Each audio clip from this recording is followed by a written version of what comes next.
Stay right where you are. Stand by to broadcast. Okay, people, let's do this. Now we're ready to roll. And now, it's JP. Here we go again. Are you ready? Monica, do you want to tell them that you were just getting turned on during the commercial break, or should I do? It was. That was pretty good. It would listen. It's different because there's music and it's weird now. But at that the time, music. there was Drop nothing the in my music. headphones. Speak for yourself, by the way. Drop the music down. Let's play this bitch. There was nothing in my ears at all. My left headphone was on, and all of a sudden I heard. I was like, "Whoa, wait, what now? Who shot Right. who? What now?" Did you get a little damping, a little panty No, pudding? there was no damping. It just took me by surprise. Little panty pudding? No, that's not a thing. Pudding? I don't need any kind of pudding in there. That's disgusting. Check this out. Tell me if you're buying the story. Barbara Streisand, she did an interview for whatever reason with, I think it was the New Yorker over the weekend. And they started asking her questions about an affair, not an affair, a relationship, a rumored fling with Warren Beatty back in the 70s, Who the hell's Warren Beatty? an actor. Okay. Very from before. He was acting while I was a kid, but he's 88 now. Right? Okay. So but he was huge. Yeah. He was a huge, like old school Hollywood royalty kind of cat. He was like a looker back in the day. He was probably the Brad Pitt before the Brad Pitts. Okay. I'm with you now. Right. So, and he had a huge career, and I guess it was rumored that they had a fling during the 70s. So she does this interview with the New Yorker that came out over the weekend, and she's saying, quote, "I know I slept in bed with him, but I can't remember if we actually had penetration." Oh. She said, "I swear to God, I can't. There are certain things that I block out." Now, anybody buying that story? No, not at all. You will remember if you had sex or not. Absolutely remember. You know what's funny is in my life, I may have forgotten about. People you hooked up with. But once someone Correct. says. But once somebody says, "You don't remember you banged her," I'm Yeah, like, exactly. Exactly. Oh, yeah. Like, but it's not like I'm going to remember a moment, but not remember where it went to. Exactly. That's why I don't think I'm buying that story. There's at all. 100% times where I'm like, oh, yeah, okay, yeah. But it's not because I just blocked it out. It's just, I just forgot. Right. But once You you just like forgot you said, because- once you remind me, or like maybe something happens, I was like, oh, you know what that reminds me of? I actually did sleep with this person. You know what I mean? But I'm not going to be like, I can't remember. Yeah. It's a yes or no, easily. So in a moment where, in this case, we do not have shoddy journalism, the reporter tried to double down and pressed her about whether or not she had ever slept with Warren Beatty. And she says, but I know we're still friends, and every year on my birthday, he calls me, and we have a wonderful talk about our lives, our children, and so forth. So she just tried to, so we're still friends. I met him when I was 15 years old, and he was 21, I think, and blah, blah, blah, blah, blah. So she just tried to deflect out of the story. He was 21. He was definitely blowing that back out. And she was, well, that's when they met. Oh. Okay. That's when they met. Was she ever a looker? It all depends. She never got, she's got a schnoz, Yes. but she never messed with it because she was afraid it was going to mess with her voice. Oh, okay. Do you know what I'm saying? Yeah, She was always afraid that if she got her nose done, that it would somehow affect her singing voice. And to her, that was a non-starter.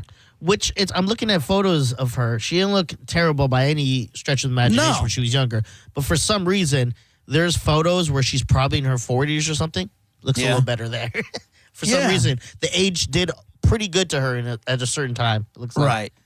I can't believe she's 83 now. You know, she was She's 83? Yeah, she's part of the reason why concert tickets cost what they cost.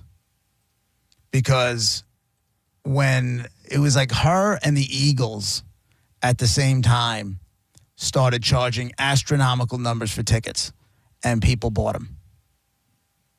and people bought them. Like $1,000 a ticket to see Barbra Streisand to sit in the upper deck of Madison Square Garden. You know how I Like feel she- about that. Don't do it. You I don't know, do it, but then- that's what I'm saying. But you can, when it comes to how did ticket prices get so out of control, you can easily take the laser pointer and put it right between her eyes. I don't think it's. I'll say it again. I'm not saying that she's completely blameless, I guess, but it's not her. She can charge $1,000 and then nobody went to her concert. So I guess I have to charge $200 now or whatever. Right. But it was, her concerts were a rarity. It's not like she was somebody that would always go out and tour every summer. Like a Steve Miller Band or something like that, where they're going out every summer, or Def Leppard, where they're going out every summer no matter what. I think it's the people's fault. She would, it's kind of both. It's her people, her team, her promoters threw a lofty number at the wall to see if it would stick, And someone's stupid paid and for it stuck. And then all the other artists were like, well, if she can get that kind of money, we can certainly get this kind of money. But also all the And other now artists. that's where the ticket prices start before they get to the secondary market. Which is crazy because nowadays we don't, to me at least, there's no one worth the ticket prices now. You know what I mean? That's what I'm There's no saying. MJs, there's no Freddie Mercury's, there's Barbra no Streisands, there's no Prince. Yeah, there's none of that now. Bob Marley's. For the most part. I'm wondering, what's going to in another 10, 15 years, right? When all these classic rock bands are all literally gone, like nobody's on the road anymore. Who's going to be filling these venues? all the bands. Because that are there. pop music is a lot. I mean, The country artists. probably, Right now, that's the biggest that is genre true. right now. probably, yeah. I've said this. That makes good sense. Yeah. But how many big major artists are out there filling the venue? I feel like you have. I think you'd be surprised. more than a handful. More than a handful, but not a truckload. I think you know what I'm saying? It's like it's a boob. the same ways in the 90s to the early 2000s, hip hop just took off and they were Yeah. selling out arenas. And it'd be like, you thought there was only maybe 5 artists that could do that. And they had like 20 that were doing it. I think country's doing the same thing. Yeah. Yeah, You but think now there's the- only 3 and there's like 20 other bands and artists that are selling out arenas and stuff like. Well, maybe not Here's arenas. the but big difference, though. venues. So you take classic rock artists, right? And those artists made such a connection with their fans that a lot of them go out every summer, every other summer, or some of them are still active and putting out music and going out based around album tour, that kind of thing, and still drawing 10 to 12,000 people, right? How many classic hip hop artists go out without it having to be like an 8-artist festival kind of thing? Like, Yeah. Festivals are a thing, and too, fill that's up a room. You know what I'm talking about? talking about like current hip hop artists? or do you- I'm talking about classic rock Oh, okay. bands still go out and draw 10 and 12,000. A lot of them do, right? A lot of them do. But it can't go on much longer. Like Raj went to go see, and Raj went to go see The Doobie Brothers. he went to Doobie Brothers, but he also just this past weekend went to go see Ringo Starr's All Star Band. Oh, they're coming to town. I think they're coming to the Yo, town. that dude's 84 years old, man. Yeah, well, He's 84. So Got it. what I'm trying to say is, and he's actually, obviously from one of the first original classic rock bands, which would be, the Beatles and Stones. But what I'm saying is they're still going out and they're still doing it in big numbers. Those classic hip hop artists don't really tour all that often. And if they do tour, it's like some LL Cool J driven kind of thing where it's a lot of them on one bill. yeah, it's Yeah. a 90s throw. There's been a lot of 90s. Like, there's something coming here, and all I know is I'd just go for SWV, but it's like SWV. I don't remember the other, but there's a whole bunch of old school 90s artists. And listen, we're old. We want to go see that nonsense. So, I think it's a successful situation. I think it's because those older hip hop things, they're not as good as going and seeing the classic rock because they're getting older, the classic rockers, but they're still hitting instruments and still doing their thing. Whereas Right. hip hop, you're just rapping, which is Right. dope. But like once you get older, your stage presence is probably gone, so you're probably just rapping in one place. It's Right, not but as you would think the interesting. fans would want to still come out and see it. Nah, if I don't want to go see old hip hop guys. That's the difference in the audience. And that's Yeah. the difference, I think, in the music connection. That's why I'm saying in 10, 15 years, when these classic rock bands, who's filling all these rooms? Yeah. Who's filling them? Are you saying Yeah, no okay, you concerts? can have the country artists, but how many of them are on tour at one time? To where you have places like The Sound, who have a concert series during the summer, or the Amp Amphitheater, yeah. that have a concert series over the summer. Where are these artists going to come from without these classic rock bands filling filling it up? I was watching on Netflix actually this past weekend the Travis Scott thing, the Astro World thing. Yeah, I saw that. It's what's called Trainwreck, right? Something like that. Yeah, It's the same people. It's under the same series as the thing we were talking about the other day with the we talked about it Woodstock? earlier actually with Woodstock. Yeah, 99. Yeah. Yeah, it's not as good as those things because honestly, the story could have been told in like 30 minutes. The only interesting thing This was could have been an email. Yeah, exactly. That was a meeting that could have been an email. Yeah. The only interesting thing was how they explained what happened with everyone getting crushed, and essentially it was because he had this one big stage, and they didn't plan for everyone because he only had one stage that only he could perform on. No one else performed on it. So Right. everyone that was camping there was already there. Then everyone who was coming from the other stage came over and like crowded the left side, which was like where all the people like suffocated. And then they said at the Travis Scott thing, people would break into his concert. It was that crazy that they were like, all right, 50,000 people max, but they were upwards towards like 70,000 people there. You know what I mean? So Right. they just got suffocated. And it was pretty interesting to hear the whole dynamic of like how people tried to go alert the people working, and everyone was like, shut the F up and watch the show, dog. Yeah, they weren't really paying attention. And I know. one part where they're like, Travis, when his apology said he didn't know, when he literally stops the show and goes, hey, everyone, be careful down there. All right, here's my next song. Oh my God. Just starts performing all over again. 1025 The Bone, Real Raw Radio. We'll be right back.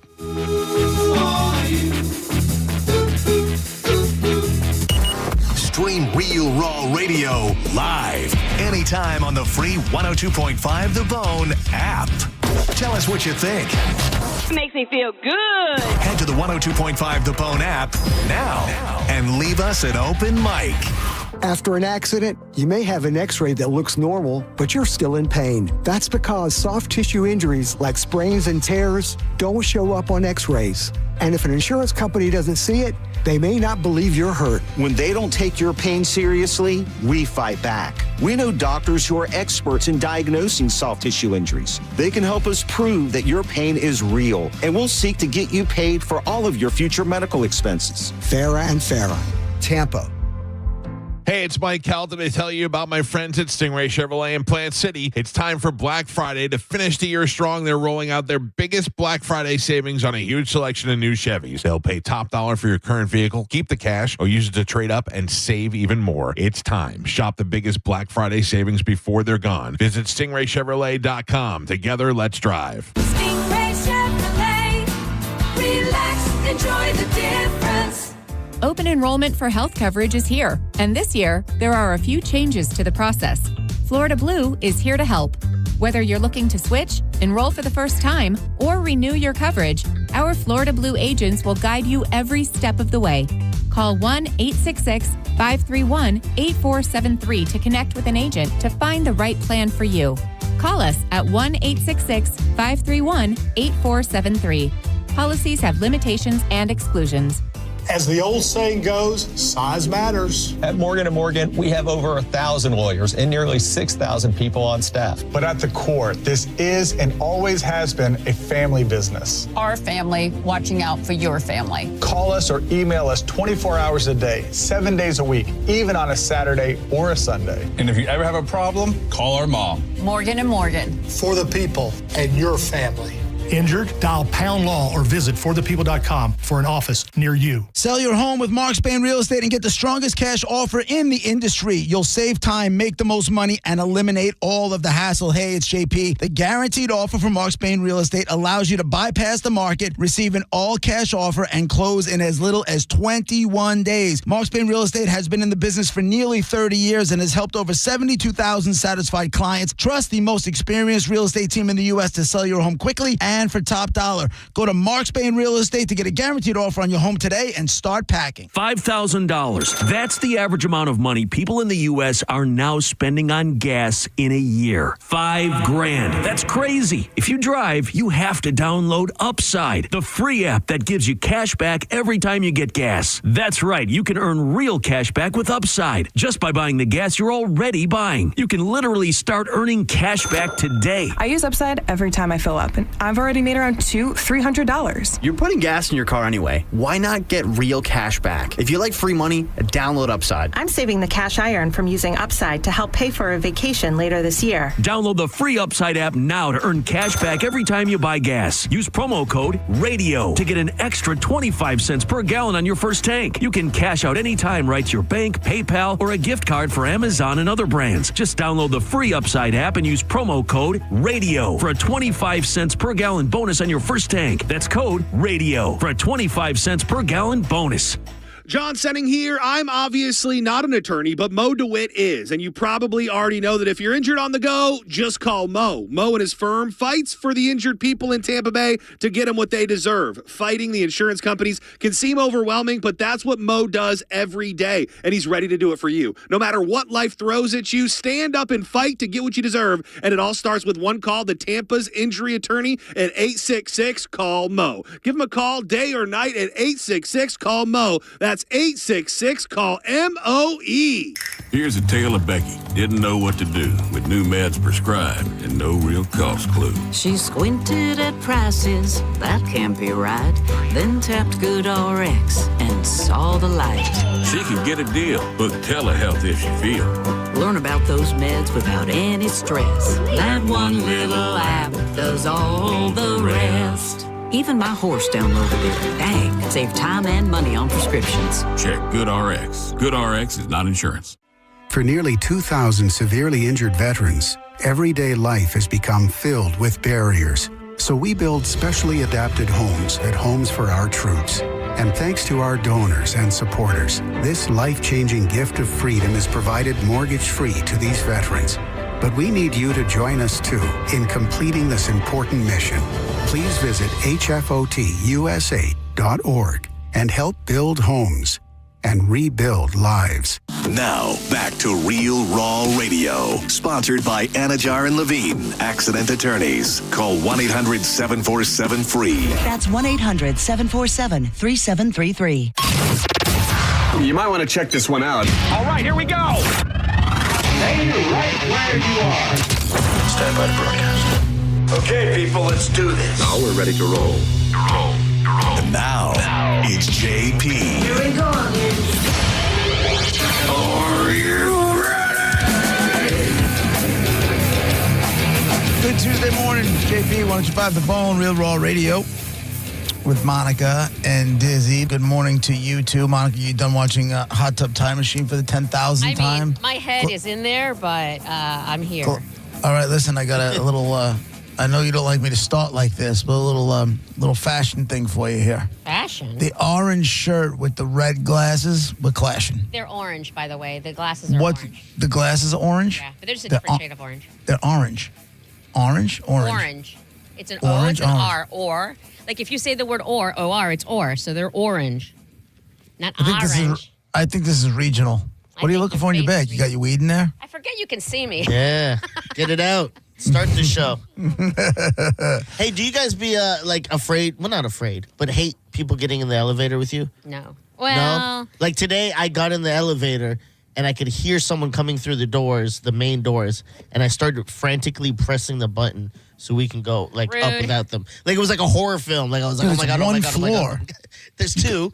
You're being rude, but I'm being rude. I'm sorry. I didn't mean to minimize your feelings. I apologize. I didn't realize this was all of a sudden some sort of safe space. Thank you. I thought it was, but I guess I'll say that for Saturday's show. If we're gonna do off the stuff that happens off the air, on the air, right now you need to reset because you're black. Oh, that's whoa. Who is? Whoa, only from the waist down. Hey yo! I can't see you. You're a black screen on the. Why? On the monitor. I can see you. Just reset. This we're gonna happens. have this. We're gonna have this conversation a million times. All right, we'll try it again. We're good on our end. I can see. Well, I can see you guys, so I'm good on my end. I see me and you guys. I don't think that works. That you see us, so you're good on your That's end. what I'm saying. I'm gonna need to see you. Yeah. If you're gonna be looking at me digging through my purse, I can see you guys working, so I must be working. Yeah.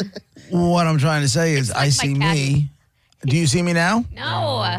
I just reset. I don't know what to tell you. This is not on my end. And now you guys just went to a color screen. Well, maybe it needs to be like after you reset yours, we need to reset it on ours. You know what the good news is? What? that Mike Cernak is back from vacay, so I have no problems going to ask him. Oh, yeah? What the problem is. Was he hanging out with his hot brother? His brother's married. And, Your future boyfriend? No, his brother's married, so there's none of that. Mm-hmm. There's no. Yeah, Are we okay. working- That's are we Dolph working now? Fronti.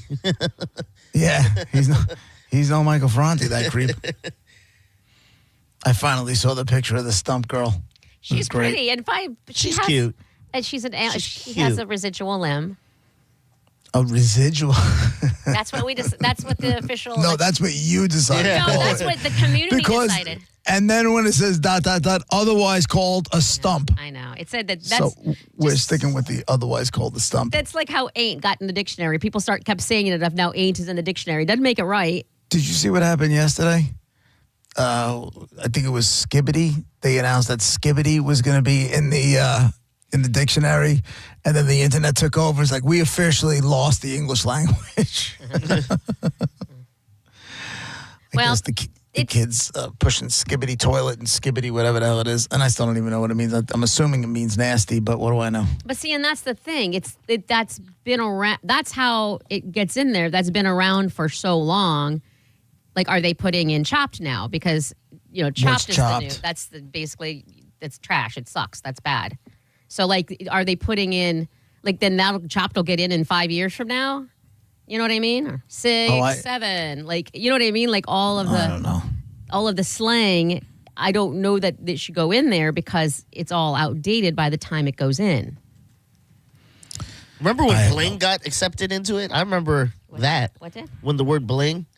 Oh, I don't remember that. I think Fleek. Is Fleek in there? And again, so old. I remember bling, and I was like, "Yeah, we won." I Rap remember music. I remember somebody who was a friend of ours. Like she was like, I always tell you, our Charlie Belcher. Right? Yeah. Mhm. We What's used her to name? What's her name? Erin Colton. Okay. And we used to be good friends. I haven't seen her and I haven't spoken to her in years, but we used to be good friends. Myself, my wife, her, and her ex-husband. I guess. Well, he ended up getting. I think he got locked up. They got divorced, and I think he ended up. I think something happened, and the feds came knocking on after they were divorced. The feds came knocking on her door looking for him. What? He was some sort of. I think he was a chiropractor or something like that, and apparently he was like there was. Allegedly, I guess, insurance fraud or something like that. Oh, no, and she didn't know, and then that's how she finds out? Well, they got divorced, and like she was going through stuff, and there was no money in their account. Like it was one of those things you kind of read about, But anyway, we were somewhere, and she said something about her outfit being on fleek, and I was like, "What are you? What? She's like, I mean, it was a thing. Yeah, apparently it was a thing.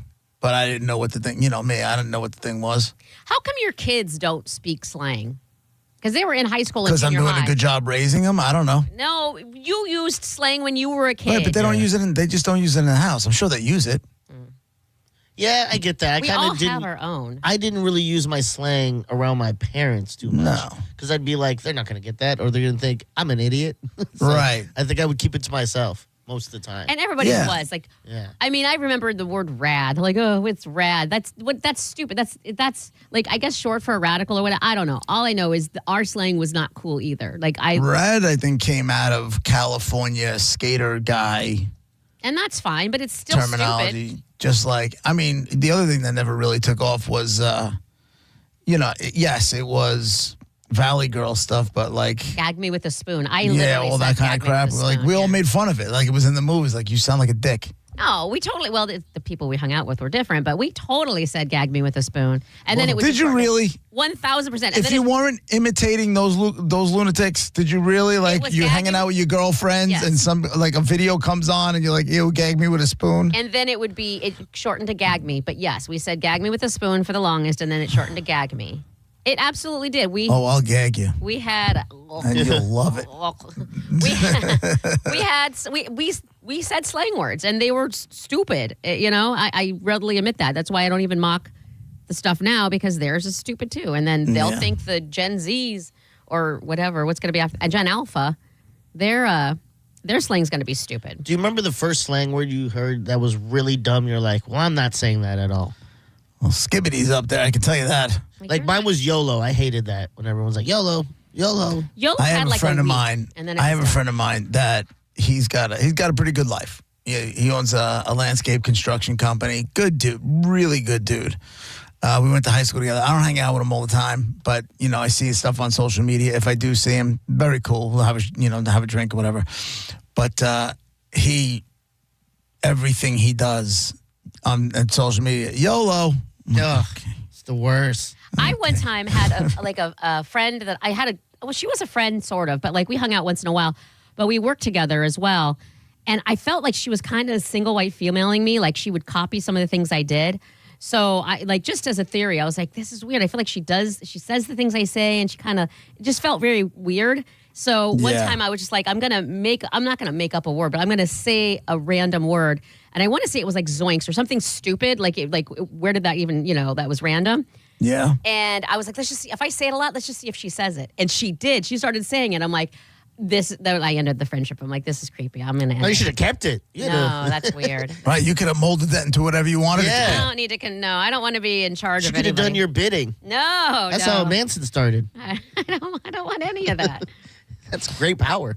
Oh, by the way, the other three words that made it into the Cambridge Dictionary: skibbity, delulu, and tradwife. I don't know what tradwife means. I'm assuming it means traditional wife. Do you know what delulu means? Delusional. Okay. But we already have a word. It's called delusional. I don't know why we have to have. Because it's not fun. Why does you can have slang without it going into the dictionary? What don't is you it? think? Delulu? Yeah. Delulu. That's what I say when my girl's wearing Lululemon. I go, she's wearing Delulu. Oh, and there's another one, broligarchy. I don't like that, but I like it. But it's funny. Let's see. I think it's creative. I think it's cute. It's funny, and you don't have to use it, but you don't have to hate on it. Just whatever. Leave it alone. If you don't want to say it, don't say it. Phrases like "What the skibbity are you doing?" Oh my god. And that wasn't very skibbity riz of you. Have entered the mainstream usage. I don't think it's entered mainstream. But see, and that's where we differ. It hasn't entered your mainstream, but we. Monica, we talk on the radio every day for a couple hours. To whom? To our audience. And what is our audience? They're human beings. Okay, but they're My not. point being, has anybody ever called in and said, "What the skibbity are you talking about?" Because our audience isn't of that age. Right. It's not their mainstream, and it's not your mainstream. It doesn't mean that it's not mainstream. I have teenagers in my house all the time. And maybe they're just, for whatever reason, avoiding it from us. I've never heard any of these kids. Listen, I'm not, obviously it's there. It's very much there. Right? Obviously it's there. You watch TikTok, it is there. Oh, Trust me. I'm not on TikTok. I'm not on TikTok. I'm saying it's there. It's not in your world. And I think that's for the better because I think you'd go insane. But again, regional stuff for you is not, y'all live in your little world. Like orange? Over there. Like, yeah, How do you say? Drawer. How do you say your aunt? I don't say aunt. It's aunt. Oh, it is aunt, right? Yeah. But if you think about it, shouldn't it be aunt? Yeah. Like, A-U-N-T if we're following rules? Yeah. And I would change if that needs to be, yeah. But I just grew up saying aunt. I never thought it twice about it. So delulu is a play on the word delusional, means believing that things are not real, obviously true, usually because you choose to. Luke, trad wife is short for traditional wife. I nailed it. A married woman, especially one who posts on social media, who stays at home doing cooking, cleaning, etc., and has children that she takes care of, reflects a growing conversational Instagram and TikTok trend that embraces the traditional gender roles. What's this one? Broligarchy is I've never heard of this one. Have you? Yeah. You've heard of broligarchy? TikTok, yeah.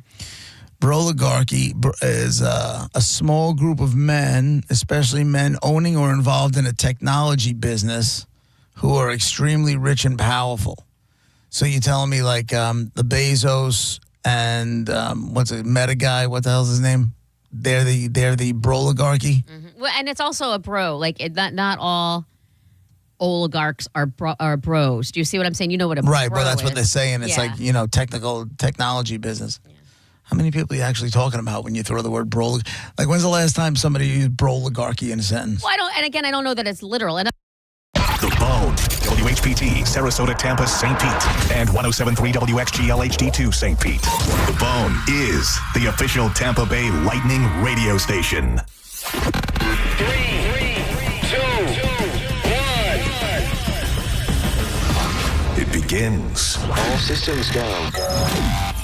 Right now on The Bone, it's the Tampa Bay Lightning. Is a presentation of the Tampa Bay Lightning. The Tampa Bay Lightning are one of the hottest teams right now in the NHL.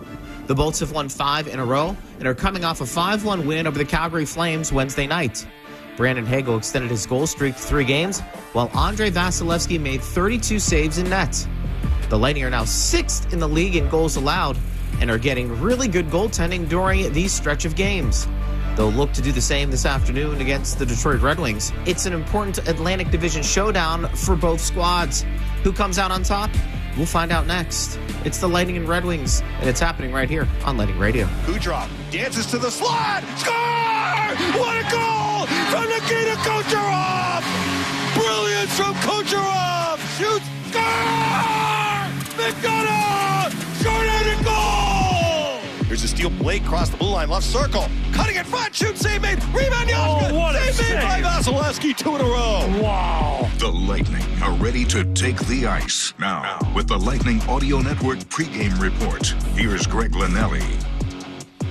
And good afternoon, everyone. Glad you're with us as we get you set for Lightning and Red Wings. Hope everybody had a great Thanksgiving and are now ready for some Lightning hockey. Of course, the team is playing very well of late. They can extend their win streak to a season-best 6 games with hopefully a win this afternoon. The game is the second between the Lightning and Red Wings this season after a 2-1 overtime loss for Tampa Bay back on October 27th in Detroit.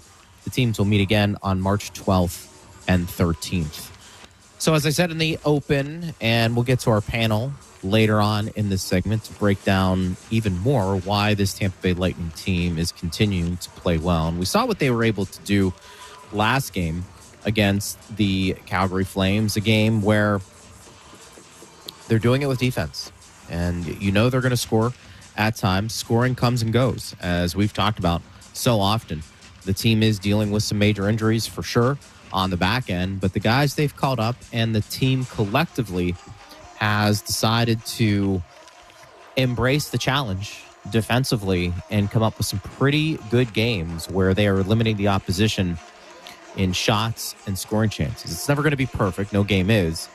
But the Lightning are doing enough from that perspective to give themselves a chance to win game in and game out. And of course, when you do get that scoring, as expected, it makes the Lightning a very difficult team to deal with. And boy, is Brandon Hagel playing some great hockey of late. Moser lost it. Puck comes right in front. Huberdeau saved What a it save! by Vasilevsky. Coronado was able to steal that and set up Huberdeau, who's wide open in front. Now Cirelli cross one. Hagel left circle shot. Score! Hagel! Well, not quite like the Edmonton game in overtime in that the stakes are way lower. We're in the opening minute. But at one end, a big-time Vasilevsky save, and at the other end, the Lightning come down and score. It's 1-0. Unbelievable save by Vasilevsky. Yep, no doubt about it. Espo and Mish on the call, and we've seen a lot of that, not only this year, but throughout the course of Andrei Vasilevsky's career. He's been dynamite at times, and, of course, giving the Lightning a chance to win. The Lightning put up 4 goals in the first period on the Flames. Doesn't matter who you're playing. If you can certainly let a team know that it's going to be tough to win this game by jumping out to an early lead, you're going to put yourself in a pretty good position to pick up points, and that's what the Lightning did. And then, of course, their 4th goal of that period, how about let's get one of those rookie defensemen in on the act. Gensel comes up with it. Tosses it right point to Santini. Left circle, Carlisle. Fires! Score! Well, that one's going to go to Carlisle. Good for him. His second career NHL goal. He forced it through Cooley, 4-0 Lightning. You'll take it. Again, his first of the year. Santini and Gensel getting the assists on that. 4 goals in 10:01 to start a game. Was the 3rd fastest 4 or more goal start in franchise history. You love to see that. And the Lightning are going to need to continue to look at their depth and lean on their depth at times especially with so many key guys out of the lineup, particularly on the back end. But Zengiz Girgensons is another guy who has contributed mightily this year. We know on the fourth line, he has brought a lot of productivity, that sandpaper type style of play, and he's got 5 goals now on the year. But he certainly is excited and embracing the challenge of continuing this hot streak. And of course, it doesn't hurt when your kids are participating in the pregame ceremonies and getting off to a fast start. No, probably my kids doing the Tesla coil. No, it was just playing simple hockey, just direct hockey, and we got those 4 quick. After that, it was kind of interesting game with the power plays and PK, so but definitely good to start that way. Yep, for sure. And, look, we saw last year was a struggle for him to score and do it on a somewhat consistent basis. This is a guy who can score anywhere between 7 and 12 goals a year if you take a look at his history in the National Hockey League. This year kind of getting back to that norm after an off year last year. But look, the Lightning are getting healthy at the forward position. You saw Holmberg come back recently. You saw Paul come back recently. And that's a really good sign because now the Lightning, understandably so, are deep on the back end. We have seen that this year. But they're also deep at the forward position, with guys like Dominic James coming up and making an impact as well. And this is all really allowed the Lightning to be competitive in every game. And now what they're doing over the last 15, 16 games, which is munching points. And it has been fun to watch collectively so far this year. John Cooper talked about period 3 and maybe some ups and downs there, but also just getting the win and heading on the road. Like I said, didn't love our third, but in the end, you build a lead like that, you can, I suppose, the boys defended, and if we made a mistake, Vass was there for us. So, but you look at sum the whole thing up, it's another solid victory for us at home, and now we got to go see if we can do this on the road. It's a fair point.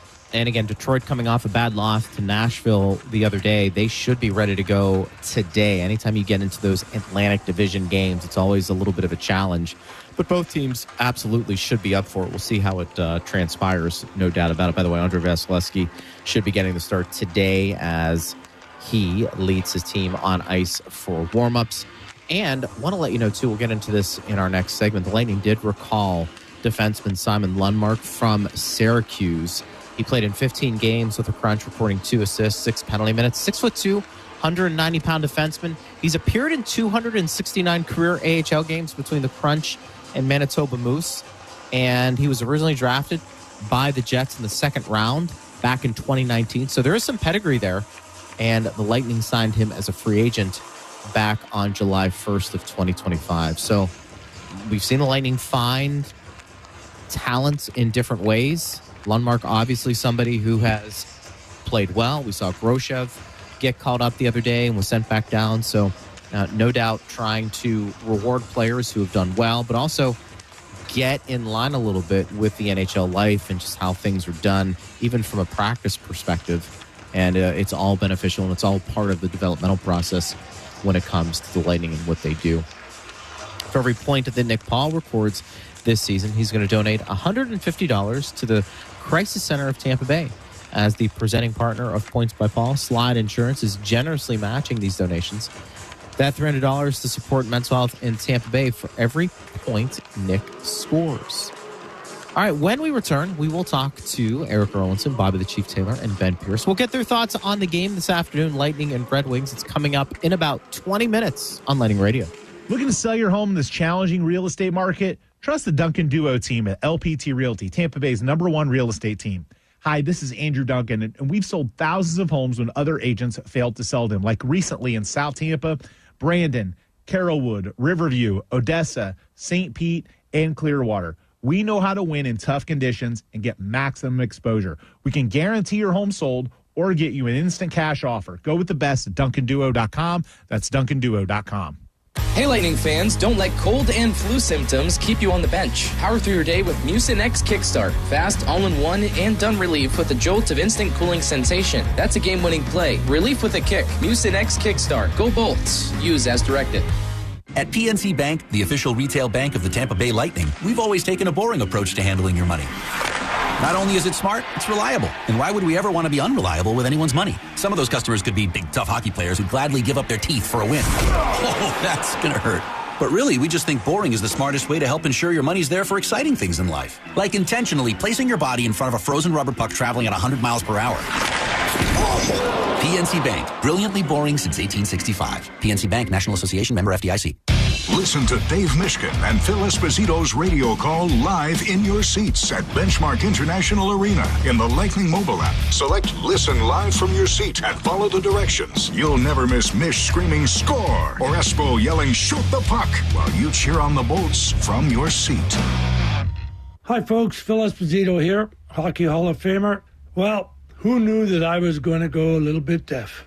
I lost my hearing a little bit. People kept telling me, what's wrong with you? You can't hear. So guess what? They were right. I went to Audibel. Audibel took care of me. It was incredible. Audibel, they are terrific. And by the way, Audibel's a proud sponsor of the Tampa Bay Lightning. Book your free hearing test now at floridahearing.com. Hear better, live better. When your team's best players have all been traded and the latest pick is overrated, just raise a glass with a friend or two and tell them more, tell them more, tell them more do. May your team be great and your picks be true, and if it falls apart, you'll know what to do. Just raise a glass with a fan or two and tell them more, tell them more, tell them more do. It's a crazy world, so what do? You tell them more, tell them more, tell them more do. Hey! Tullamore Dew Irish Whiskey, imported by William Grant & Sons, Inc. If you want to bet on Hard Rock Bet, but you're thinking, I don't really know all about sports, well, you can check out the Hard Rock Bet Stats Hub. It's got streaks, trends, the hottest streaks, the latest line moves, and everything you need to sound sharp and bet smarter. Right now, if you sign up today, you bet $5 on any game. If it wins, you'll feast on $150 in bonus bets on top of your winnings. Download the app today or simply go to hardrock.bet. Offered by the Seminole Tribe of Florida. Must be 21 plus, physically present in Florida. Wager terms and conditions apply. If you or someone you know has a gambling problem, please call 1-833-PLAY-WISE. My son was 20 years old when he was prescribed opioids. It took him 5 days to get addicted. I'm not supposed to be the one to go get his suit that I'm going to bury him in. My son overdosed at the age of 22 years old. If you're struggling with prescription opioids, there is hope. Recovery is possible. Contact Central Florida Behavioral Health Network at cfbhn.org. Central Florida Behavioral Health Network is a managing entity contracted with the Department of Children and Families. This is Lightning Radio. More of a defensive-minded defenseman, but with, trying to be both way. Reads the game well, good breakouts, good stick, and that's the main things I would say. Simon Lundmark talking about his game and what he brings to the table. Sounds an awfully lot like many of the other defensemen who've been called up and want to be steady, make the right decisions. Greg Linnelli with you, getting you set for Lightning and Red Wings. It's coming up in about 20 minutes. Ben Pierce, Bobby the Chief Taylor, Eric Rolandson with us right now. I'll go to you first on this. Maybe not a lot of people have heard of Lundmark before, but one of those players that has got a little bit of a pedigree there. The Lightning, of course, like what he can do. They bring him up, and this is just all part of the process, right? All part of the process, absolutely. He's played in the AHL, former second-round pick of the Winnipeg Jets. He's been in their minor league system for a number of years. I think he has 250-plus AHL games under his belt, so a little bit experienced on the pro level at the age of 25. Right-hand shot, it's something they're kind of short on right now with both Crozier and Chernak being on injured reserve. It feels like you have these windows that open up. You don't like to have to deal with the injuries that they have, but it does give you an opportunity to bring guys like Carlisle up and Santini. And, we saw Groshev here for a couple of games. He didn't play, but he got an opportunity to be around the NHL team and be in the locker room and kind of get, the game day experience and what the guys go through to get ready for games. And now you bring up Lundmark, who doesn't look like he's going to play today based on pregame rushes and everything that we saw there. But he is somebody that, maybe is an option, right? And you give an opportunity to be around the team a little bit. He's never played an NHL game. But he has, I think, that puck moving ability, which, that's one thing we've really seen out of a guy like Charles-Edouard Destoux, his ability to get the puck up the ice in a hurry, sometimes under pressure and showing some poise with the puck. When he does that, I think Lundmark can kind of play that similar type of game when it comes to getting out of his zone quickly. And, that's an underrated part, I think, of a defenseman's game that we don't talk about it much, and it's not something that normally really shows up on a stat sheet unless they pick up a secondary assist. But that's an important part of the game, is getting out of your zone so you can get your transition game going, and I think that's part of Lundmark's game. And, Chief, we have seen this, and you've talked about it. I think what's made the Lightning so successful recently has been not only what they've done defensively, for sure, but I think we all agree playing with the puck. And those breakout passes that he just mentioned about are so vital to that component of the game. If you're able to control the puck, own possession time, you're not defending, right? Exactly, but biggest thing for me is that they are so accurate with their passing and they move it quickly. And that's really a very important thing. When you fool around with it and build back and forth and dipsy doodle, good for the fans, those guys can really forecheck you and they'll just clog you up in the middle. And they move the puck quickly and they're very accurate with their passes. And that adds to the speed of a team. If you've got a poor passing team, that slows them down quite a bit. But if you have a good defense core that moves the puck and moves it accurately, your speed increases, tenfold. Ben, what do we make of this Lightning team this afternoon? You never really know what to expect after the day after a holiday, and particularly Thanksgiving. The Lightning have been playing really well. Detroit, a bad loss against Nashville a couple of days ago. So you've got to figure they're going to be spirited today, and an opportunity for a couple more points within the division. How are you seeing this game tonight? Well, it's a big one, right? It's a division game, and as we've talked about over the last couple of games, all of a sudden the Tampa Bay Lightning are atop the Atlantic Division, right? They are the team now that everybody's looking at saying, that's the team we have to catch. Now, it's a different year than most, obviously, with that gap being 2 to 4 points, basically 1 through 5 in the division. But all of a sudden the Lightning aren't the team that everybody's saying, what's going on over there? It's, we have to catch that team. We're trying to be that team atop the division. So especially today against Detroit, a team that's trying to make the playoffs and trying to really take that next step, there's not going to be any easy plays out there today. And I think at the same time, you're really hoping that the guys took off yesterday on Thanksgiving Day. I hope they didn't get after the turkey the way those Cincinnati Bengals did post-game. I don't know if you guys saw that last night, but wow, they were getting after that turkey. So hopefully no too slow skating with the turkey, but I think they'll be okay. They're going to have to come up pretty spirited today. That noon start is always tough. Yeah, no go slows, right, Chief? No go slows. Hey, and just to emphasize a little bit, with the division situation, it's great that the Lightning are top. They've worked themselves back up. They actually have the second best goal differential in the Eastern Conference now. It's probably a surprise, I think, to a lot of us, considering the way that the season started. But when the Lightning beat Philadelphia on Monday, they leapfrogged Detroit into first place because the Red Wings were first place on Monday. Now you look at the standings, the Red Wings are in fifth. That's how quickly things can change, especially in these division matchups, if you don't kind of take care of that business. It's so tight in the Atlantic Division. The Lightning are in first at 30. The Maple Leafs are in seventh at 23. They're just 7 points behind. Florida's 5 points behind in sixth. I've never seen a division like this taking place at this point of the year. Usually there's some separation. There's no separation, and if you have a bad week, as the Red Wings have now lost 2 in a row, they went from first to fifth in the blink of an eye. Yeah, I think Mr. Bettman finally got what he wanted, in having everybody pretty much the same, and it's good for the fans in every city because you're never really out of it, and I think that. When you look at it, I mean, for these teams here, it's kind of a funny thing. I was looking at it this morning, guys, and their first 12 games, Detroit was 8-4. The last 12 games, they're 5-6-1. Lightning in their first 7 were 1-4-2. In their last 16, they're 16-3. So it just kind of flipped over pretty much right there. And it just shows you what you can do. You go from Detroit, as you would say, it was first, but then the Lightning were last, and now the Lightning went on a really good tear. I mean, a 13-3 in 16 games is pretty good. And you're right on top of the depth there. But they're just really funny things. See, Detroit struggles in the first period really bad. I mean, the shot differential in the first period for Detroit is minus 25. That's a lot. Yeah. And then in the second period, it's plus 75. Hello? I mean, how can you go from being not ready to being unbelievable in the second period? I mean, it blows my mind sometimes. I mean, would you think that Detroit then is easing itself into the game?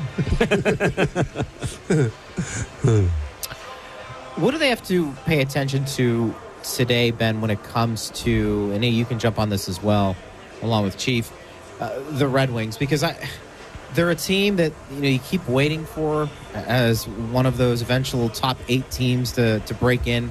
Hasn't happened. I think they have some really good players. I don't know if they have stars. Chief just mentioned the parity in today's game. I do think the teams who consistently make the playoffs have star players really scattered throughout the lineup. You can get into the depth and quibble about that, but it feels like the Red Wings, a lot of good players, maybe not great players, and is that holding them back to a degree? I honestly don't know. I do think I'm going to disagree with you a little bit on the star players. I think that Lucas Raymond, that young guy, is quite a player for them. A Swedish guy who, I think he was a 3rd or even 4th round pick. I honestly am not sure on that part, but he's been phenomenal for them. I think with the Red Wings, the issue is more their depth, right? A couple years ago, they signed some massive, massive contracts to guys that are now playing on their 3rd and 4th lines, per se. And I honestly think that might be what's holding them back a little bit. They've got a lot of money tied up in guys that aren't playing all that big of roles for them. And I think they're still kind of in that weird middle ground of, we've got young guys that we think can make a push, but they're not quite there yet. And then it's kind of on the guys like Lucas Raymond, like Dylan Larkin, to really carry them offensively. I would agree, though. It's a weird team to assess right now, because I'm not sure what the objective is right now, as far as, are we trying to get more draft picks? Are we trying to make a push? Obviously, in this year's Atlantic Division, I think everybody's thinking they're a playoff team, maybe, but and E can expand on that a little bit. It's been kind of that back and forth for Detroit over the last several years. Yeah, well, knowing Steve Yzerman and his time that he spent here, he wants to be a playoff team. He's sick of not being in the playoffs. I had those conversations with him quite a bit, up until the 13-14 season, when, they became a perennial playoff team. But and that was the sort of the challenge that Yzerman had going in there, is that, look, when he got here, right, he had Hedman, he had Stamkos, he had that core of players.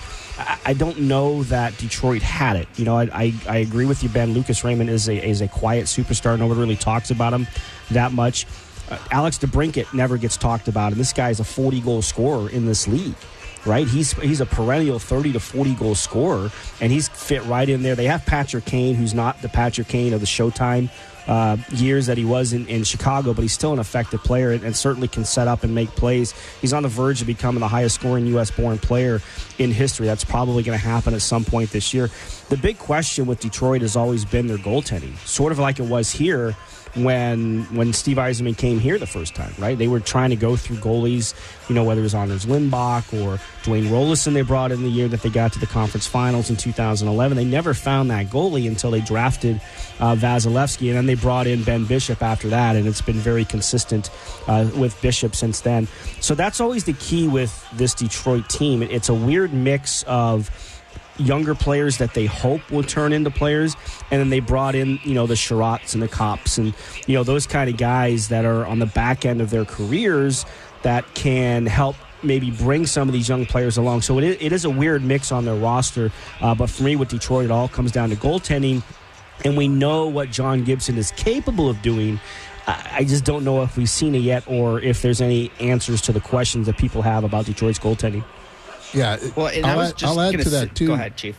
If you take a look, they bring Gibson in from the West, and hoping that he was going to do well. he's got an 870 save percentage, which is not real good. And and Talbot has played better than he has. He's got his goals against average is under 3, but his save percentage is 887. So when you're looking at it like that, that's where they're not getting some. Let's put it this way: I don't think their goaltending has stolen any games for them, and that's the big thing. You need your goalie to come up with that wow game every once in a while to steal you a game when you're not playing your best. And I think when you're not playing your best, they don't get that very often, at least right now. Well, Chief, I apologize for cutting you off there. You can throw me an elbow next time I see you. But I do want to.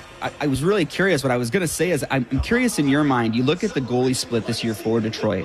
They're basically splitting games, right? It's 12 games for Gibson, 14 for Talbot. Do you think in today's NHL, is it tougher for a goalie to get that momentum if they're splitting starts? Because it does seem like, aside from the superstar goalies like Vasilevsky, there are some teams that are maybe going to a more even split in starts for goalies. Well, what do you think the impact is on a team when you're doing that?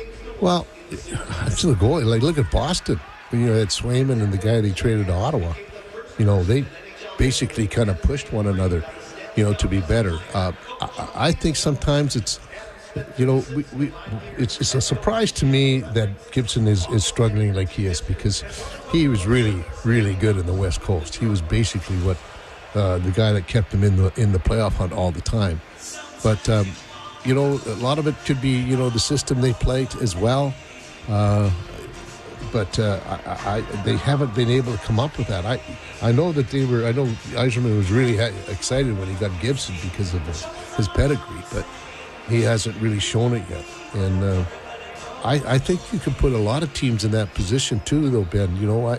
We talk about Winnipeg, Hellebuck. I mean, he keeps them up there all the time. He plays so well, because I keep shaking my head when I look at that lineup, how they're considered one of the top 3 teams in the league, and then I look at Hellebuck and I say, well, now I know why they keep thinking he's the top seed. But it's usually you look at the scoring and whatever they got and is making them the best teams.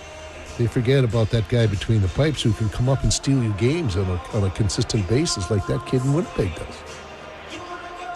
All right, boys. Appreciate you. We'll talk to you throughout the broadcast this afternoon. Thank you. Thanks, Greg. Thanks, guys. All right, Eric Erlinson, Bobby the Chief Taylor, Ben Pierce with us right there. Hey, for every home goal the Lightning score this season, Mosaic is donating $1,000 to the Goals for Food program. For every home hat trick, it's another $1,500, plus any overtime goal or game means another $5,000 to help great at Tampa Bay food banks. Thank you, Mosaic, for helping in the fight against hunger. And it's not too late to score tickets to watch the Bolts at Benchmark International Arena. From PDQ chicken tenders to football jerseys and all things in between. Get them now at TampaBayLightning.com/ticket packs. When we return, we'll kick it over to the radio voice of the Lightning, Dave Mishkin, on Lightning Radio. Does your business need food service or housekeeping supplies? The MVPs at Imperial Dade distribute over 60,000 items, including cleaning chemicals and janitorial supplies, food service packaging, paper products, floor maintenance equipment, and more. The experts at Imperial Dade can recommend environmentally preferable options and help with labor reduction strategies. Imperial Dade has been serving businesses in Florida for over 80 years and has locations throughout the Sunshine State. Imperial Dade is a proud supporter of the University of South Florida and the Tampa Bay Lightning. Visit imperialdade.com to learn more.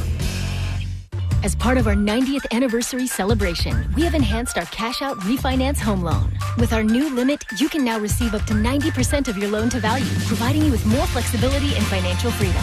If you have a $400,000 home, receive up to $360,000 with your cash-out refinance. Jumbo loans over $850,000 are available. Get cash for hurricane season, school expenses, or upcoming holidays. Ask about our new rates or learn more at gtefinancial.org/home refi.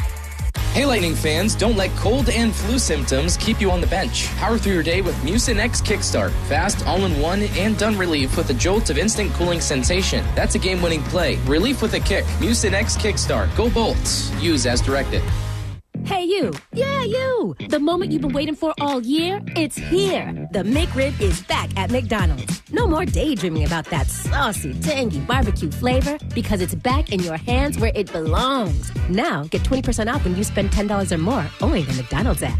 Pair it up with some fries and a Diet Dr. Pepper. Don't wait. The McRib won't stick around forever. Ba-da-ba-ba-ba. Offer valid through 12/31/25 at participating McDonald's. Valid twice a week. Must opt into rewards. Excludes tax. Diet Dr. Pepper is a registered trademark of Dr. Pepper 7-Up, Inc.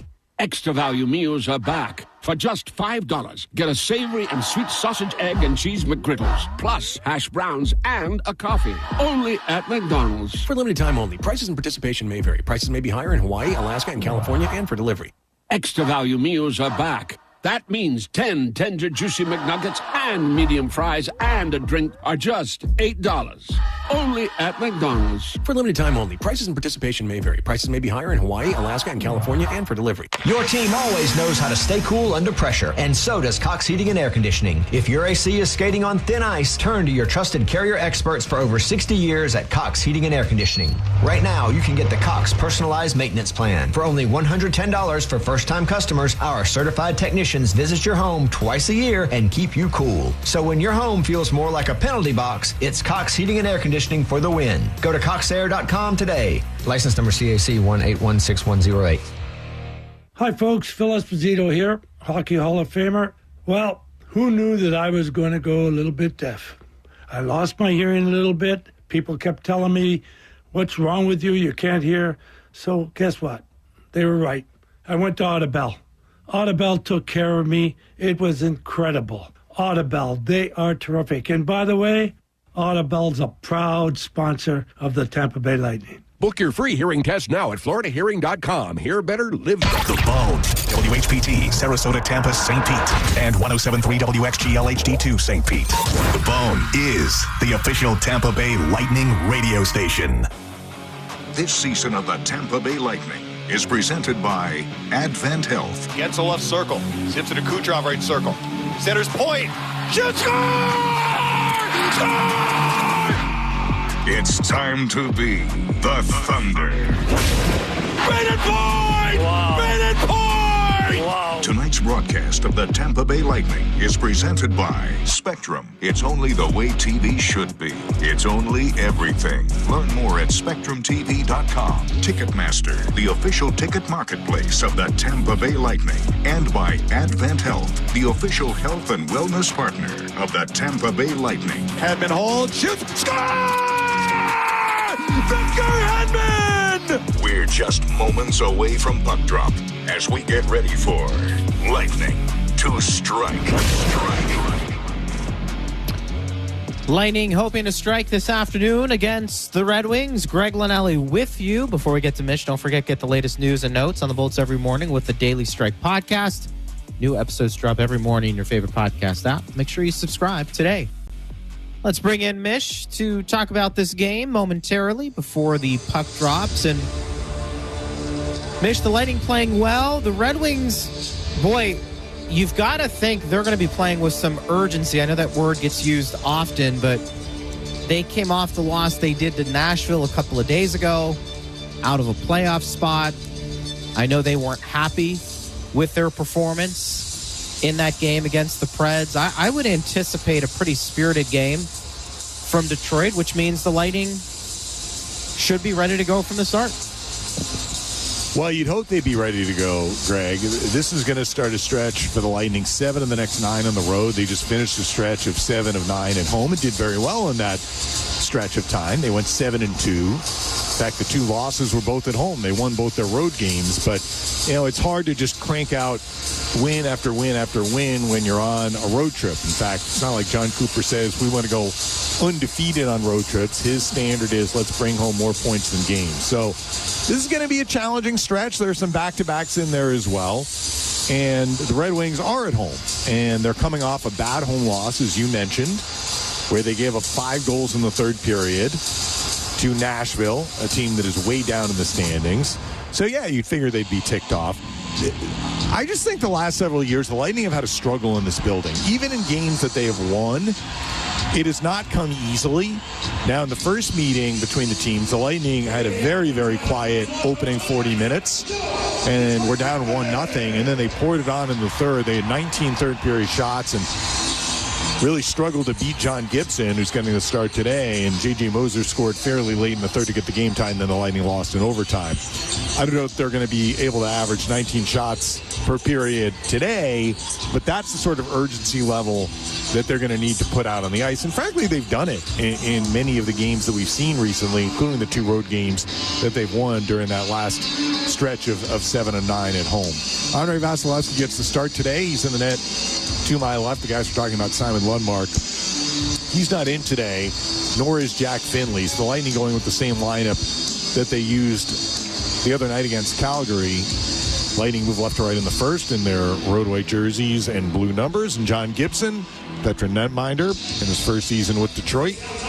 Down in the net to my right. Red Wings go right to left in the first in their home red jerseys with white numbers. This season of Lightning Hockey is presented by Advent Health, the official health and wellness partner of the Tampa Bay Lightning.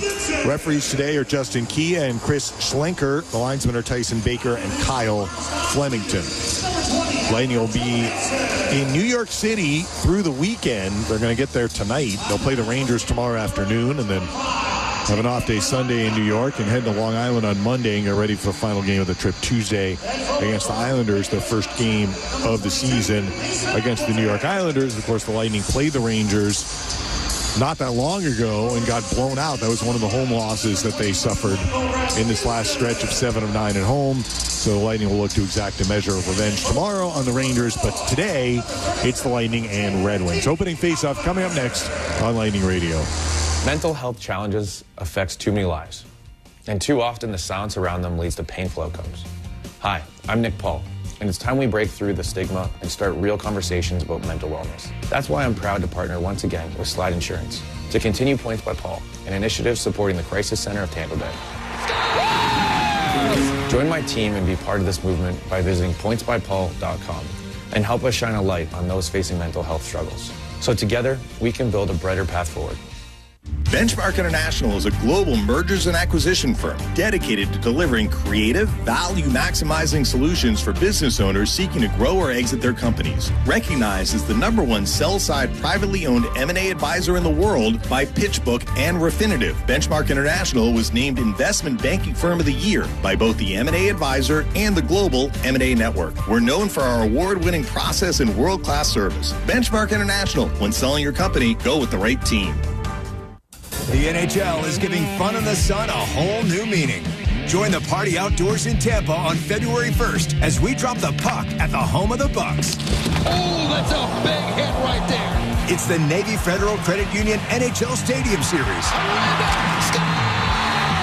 Be there as Victor Hedman and the Tampa Bay Lightning host David Pastrnak and the Boston Bruins.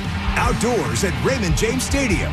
Get your tickets now at NHL.com/Stadium Series. Doja Cat, Ma Vie World Tour. I said what I said. I don't care. Live in Tampa. Doja Cat. Performing at Benchmark International Arena, Friday, November 13th, 2026. Get tickets now at dojacat.com. This is Lightning Radio. Lightning and Red Wings this afternoon in Detroit. Reunited Jurgensen's, Holmberg, and Gord in the last game as Pontus Holmberg came back from injury. He missed the previous 7 games, and they will start this game for the Lightning. A tone-setting line. The Lightning want to start this game with some energy. If the Gord line can do that, they'll look to pass it off to the next line that hops over the boards. JT Compher just played his 600th career NHL game, takes a center ice faceoff against Gord. And Gord wins the draw. We're underway. Vasilevsky leaves it for Destu by the Lightning net. Charles-Edouard Destu holding onto the puck by the Lightning net. Hands it off to Dominic James. The Lightning made a quick change. James buzzes to center ice. Offside feed Lilleberg. Dumps it in. James after left corner. James keeps it alive to Douglas left corner. There's Douglas. There's checked by Comfer. Looks to nudge it for James. Battling with Albert Johansson. Johansson knocks it loose, but it's going to be held in by Lilleberg. A left point fluttering shot is on net. Save made by Gibson with the glove, and he holds on. James, a native of Plymouth, Michigan.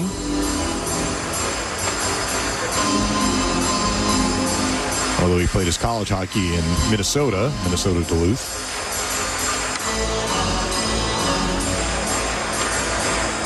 Nick Paul to take this face off for the Lightning against Marco Kasper to the right of Gibson.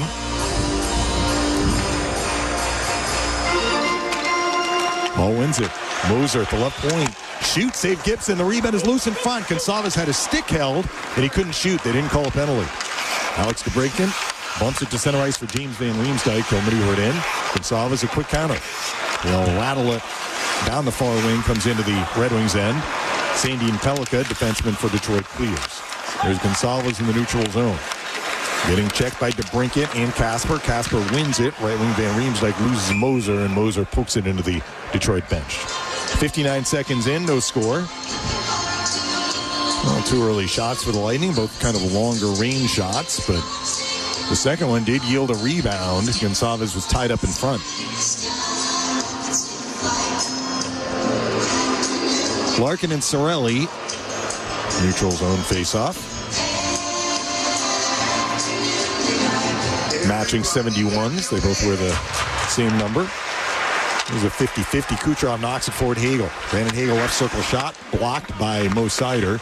Seider pumps it around the far boards. Held in Moser left point. Shoots wide right. Lightning having a shooting mentality early. Good to see. Radish right point. Right corner Kucherov. Nikita Kucherov. Peels right circle. Shoot. Save made. Rebound. Hagel jabbed it to the net. Save made again by Gibson. And that time he covered. Lightning leaning on Detroit early. Just over a minute played.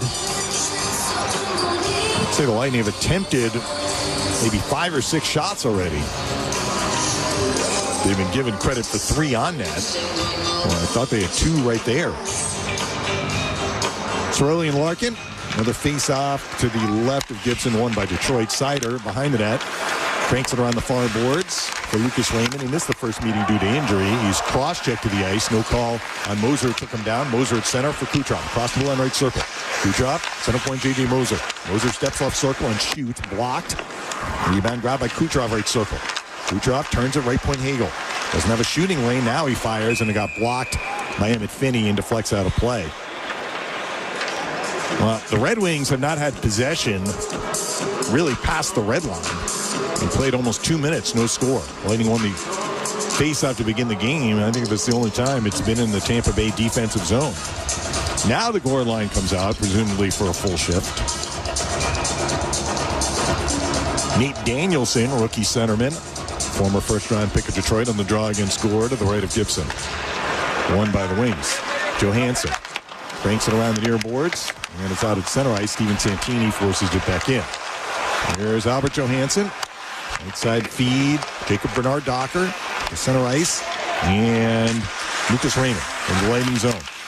They'll rattle it by the Lightning net, where it's taken away Declan Carlisle. Left side outlet, Pontus Holmberg. Holmberg skates around Kopp at the middle at center. Holmberg across the blue line. Feeds Santini open in the slot. Shoots. It got blocked. Rebound left corner Gergensons. A pass handcuffed Gordon. It slides back to the neutral zone. It was dangerous off the rush for Santini, but a Red Wing got in the way. Santini in the Lightning end. Right side feed Gergensons, directs it in. Holmberg after the right circle. Nicely done to win it. Centers it. Gergensons chopped it wide left. Broke his stick. But he got fairly good mustard on it and just went wide. Johansson for Ben Sherratt behind the Detroit net as the Lightning get a change. Right side outlet, JT Compher at center. He'll fire it in. Puck played by Michael Rasmussen in the left corner. Is checked by Lilleberg. There's the puck. Comes cross ice to Sandin Pellikka at the right circle. Right point. It's Appleton shooting blocked. And Kucherov spins it out. Bjorkstrand to center. Up the middle, Dominic James. Scoots across the blue line. A left circle shot tied up by Sherratt, who actually blocked it. Sherratt jams it around the near boards. This is going to be held in no. Kucherov tried to stop it on his backhand, but it skipped past the stick and slides down the ice. Over 3 minutes in, no score. Lightning had to run a play early, though. Here's Destu. Looking things over. Swings to Gage Gonsalves at center. Banks for James. At the middle, Santini touches it in. Casper wants to play it for Detroit. Into the far corner, and Edvinsson. Right wing Mo Seider. On the net, Simon Edvinsson, and back for Mo Seider. Mo Seider, Detroit defenseman to center ice. Backhands this in on Vasilevsky. Gloves it down. Banks it up the near boards. Held in Seider. Left circle. Punches across ice. And it's going to come free to whom? Carlisle was able to win it. Put it off a Red Wing skate. DeBrincat's skate. This is going to be held in. Here's Casper in the right corner. Marco Casper looks to center it. Bouncing around in the low slot. Nick Paul swats it to the far corner and gets it. Paul's got 2 Red Wings around him. He'll jab it around the near boards over Santini's stick. Best shift of the game for Detroit. There's DeBrincat, left circle, right point. It's Simon Edvinsson. Works it behind the Lightning net. Playing it as Van Riemsdyk to the Lightning near corner. Gonsalves loses Casper. A drop pass held inside her, I believe, at the right point. Yes. Punches it behind the net. It got centered by Casper. A right circle shot to DeBrincat. Save made by Vasilevsky. Great shift for Detroit. Now Paul in the far corner looks to bobble it out, and he is successful. The Wings are getting a change. Edvinsson a regroup. Up the middle, here's Finney. They look offside, but he does dump it in. Apparently onside was Larkin. The puck behind the Detroit net comes to Finney. A feed to the high slot. Johansson shoots, and a save made by Vasilevsky. Finney right corner. All of a sudden the Wings have all kinds of jump. There's Raymond left circle. Lucas Raymond at the left point. A cross-ice feed deflects to Finney right circle. Finney a pass stolen, Yanni Gourde. They'll outlet it to Girgensons. Girgensons to center ice, backhands it in. 5 minutes played, no score. The puck for Bernard Docker behind the net. Albert Johansson. Can he clear it? Right side feed Raymond. Lucas Raymond to center ice, and Bernard Docker on the left side. They'll force it in. First to it, Moser by the Lightning net. At the far boards, it's Pontus Holmberg. Motoring to center ice. They'll chip it in. The Lightning get a change. Radish first to it in the right corner. Radish is checked by Sherrod. Diving it is Bernard Docker on the far boards. Kopp. Kopp clears. Waiting for it is Charles-Edouard Destu. The back pedal to his own end. Right wing Kucherov. Kucherov almost got stripped. He got it away from Danielson and deals for Hagel. Across the blue line, right circle shot, blocked. Rebound. Hagel shoots again. Save made by John Gibson. And he holds on. I shouldn't say again. The first one was blocked, but it came back to him. He shot it again, did Hagel. And that one was on net. Gibson a good stop to keep this game 0-0. 14-17 left in the first. Well, they're being extremely stingy with the shots for the Lightning. I think the Lightning have at least 5 shots on net. They've been credited with only 3. Now they just add one more. When they had 2 right off the bat at the beginning of the game, they were definitely on that. Larkin wins the D-zone faceoff from Cirelli. Seider on the far boards. Raymond clears. Went off Kucherov's stick to Edvinsson. He'll hit Finney into the Lightning zone. Emmett Finney, left circle, shot blocked by Wilberg. Driving his Larkin, centers it. It got knocked away. Cirelli to Hagel. And Kucherov steps out to center ice. Kucherov zigzags across the blue line. High slide, Hagel open. Hagel got tripped up, no call. Couldn't shoot. Raymond, a counter. Right wing, it is Seider to center ice. Larkin. Back for Seider. Across the blue line, right circle. Seider shoots. Kick save made by Vasilevsky. There's a rebound, Hagel. Hitting Kucherov. He's in a traffic jam. He'll swerve back to the far corner. An outlet to Brandon Hagel with room on the right wing. Hagel across the blue line, right circle. Hagel to the slot. Shot it wide left. Hagel's probably had 5 or 6 shot attempts already in this game. Hagel keeps it alive. Kucherov right circle. Right point Santini. Chops it wide left. Rebound tracked by James. Left corner. Looks to golf it for Kucherov on the net. It got taken away by Danielson. They'll flip it out of the zone. Carlisle, right wing Santini. No score in the first. Santini to the red line. Cranks it in. Off the carom, it's Bjorkstrand to the left corner. Oliver Bjorkstrand pivots left corner. He's checked by Sandy and Pellick up the far boards. Patrick Kane couldn't clear it past Douglas, holds it in left circle. They deliver it cross ice. Ben Sherratt gets a stick on it and clear. Santini blocks it though and counters for Bjorkstrand to the left side. He'll rim it cross ice. James. Dominic James right circle. James punches for Douglas behind the net. Now to a pinching J.J. Moser left circle. Left corner Douglas. Right circle James. Dominic James, right circle, Radish off his stick. Good play there defensively by Kopp to force it back to the Lightning end. Bjorkstrand, left side feed Moser. At the middle, Darren Radish. No score in the first. Radish to the red line, hammers it in. Hard around played by Jacob Bernard Docker to the near side and Albert Johansson. He'll lift it out. Puck bounces into the Lightning zone. Moser spinning away from Rasmussen. They'll direct it for Darren Radish in the right wing. He'll flip it out to center ice. Moser got checked by Rasmussen. He's back up. In the neutral zone, Johansson spins it in. There's Gensel losing it. Puck grabbed by J.D. Comfort. Right circle, center point, Bernard Docker shoots it. And Vasi made a save, deflecting wide left. Gage Gonçalves on a counter to center ice. Gains the red line, bounces it in. 8 minutes in, no score. Bernard Docker on the far boards. Rasmussen deflects it to the Lightning defensive zone. Nick Paul on a counter for Lilleberg. Quick up Gonçalves, onside across the blue line. High slide Gensel took a shot, but his stick blade went over the puck. Van Riemsdyk on a counter, maybe a 3-on-2. Left wing Kasper to the Lightning zone. Marco Kasper left circle. Centers it! Save Vasilevsky! What a stop he made on DeBrincat!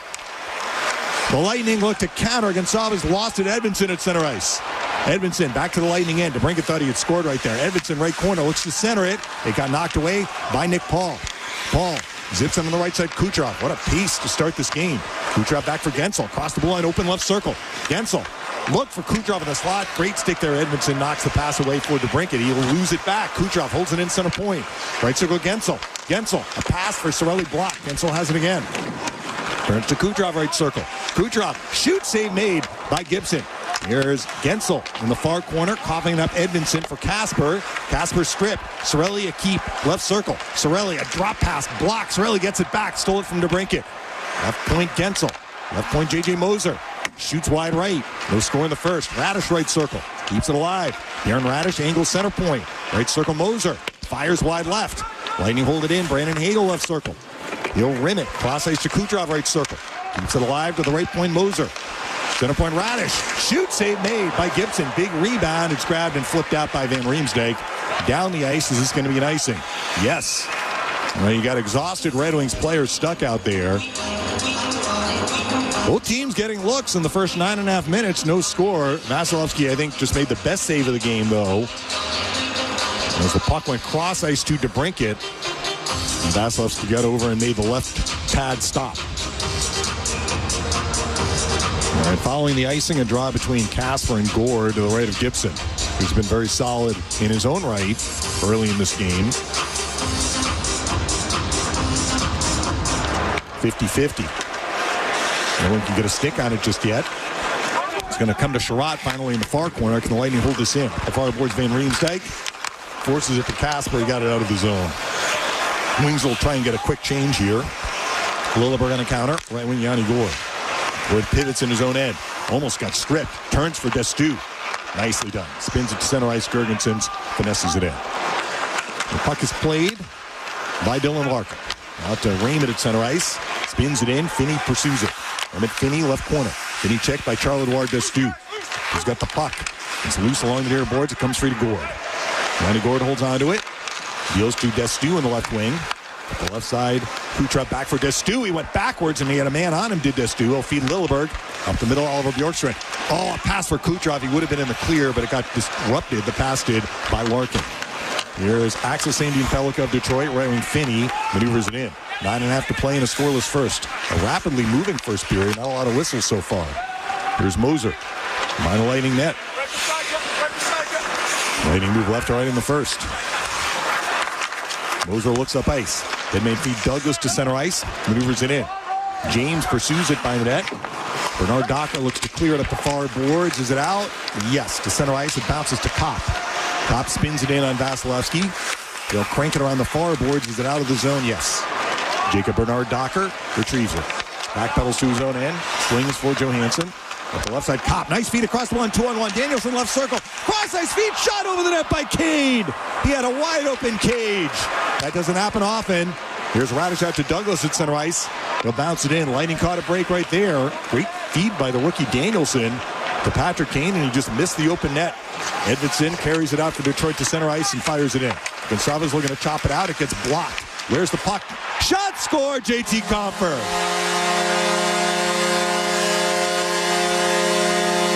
It was Rasmussen who blocked the clearing attempt. He set up Compher, who cranked it home from the right circle. And the Wings score first. It's 1-0.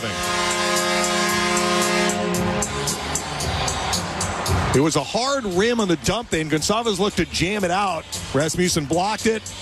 And that's a pretty good shot by Compher. Just inside the far side post. And up and over Vasilevsky's stick. So Rasmussen back after missing 3 games due to injury. Opens the scoring with his 4th of the year. Just the 11th first-period goal the Red Wings have scored this year. Chief was talking about that. They've been a very subpar team in the first period, both in terms of goals scored and goals allowed. But second time they've scored in the first period against the Lightning this year. So it's 1-0 Detroit. The Wings have had some chances, too, off the rush. Kane missed that open net right before the Compher goal. Santini passes on a right stall by Compher. He'll dump it in. There's Santini. Right in the near boards, Gage Gonsalves. Deals it out, Nick Paul. 3-on-2 maybe. Paul up the middle of Carlisle. Across the blue line. Carlisle is checked. He does keep it alive, though, at the left circle. Rattle it behind the net. It's going to come around to the near boards and Gonsalves right circle. Behind the net, Gensel pumps it for Nick Paul. Nick Paul right corner.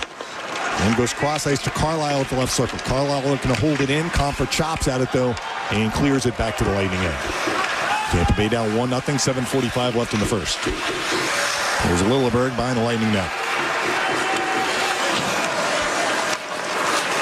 Neil Lilleberg spins it on the left side for Destu. Up the middle, Holmberg, a step across the line, cutting in front, shoots, A.B. Gibson. Larkin was right on Holmberg, disrupting the shot. Now Destu, a left point shot to a screen, saved by Gibson with a glove, and he holds on. Finally reaching our first TV timeout of the game. 7:24 left in the first. 1-0 Detroit on Lightning Radio. Spectrum TV fixed TV and combined all your favorite sports streaming apps with live TV. 32, Blue 32, hot. It's only more Hail Marys. It's only more bottom of the ninth magic. It's only more slow motion replays. It's only getting all the sports with over $100 worth of streaming apps like ESPN, Fox One, Tennis Channel, Peacock, and more, included with live TV at no extra cost. It's only the way TV should be. It's only everything. Learn more at SpectrumTV.com. As part of our 90th anniversary celebration, we have enhanced our cash-out refinance home loan. With our new limit, you can now receive up to 90% of your loan to value, providing you with more flexibility and financial freedom. If you have a $400,000 home, receive up to $360,000 with your cash-out refinance. Jumbo loans over $850,000 are available. Get cash for hurricane season, school expenses, or upcoming holidays. Ask about our new rates or learn more at gtefinancial.org/home refi.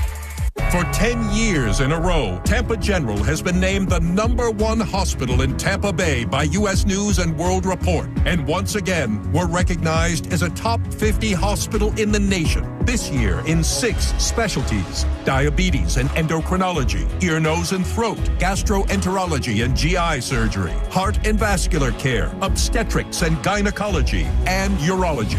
Tampa General, the region's only academic health system, a university-based program. This is Lightning Radio.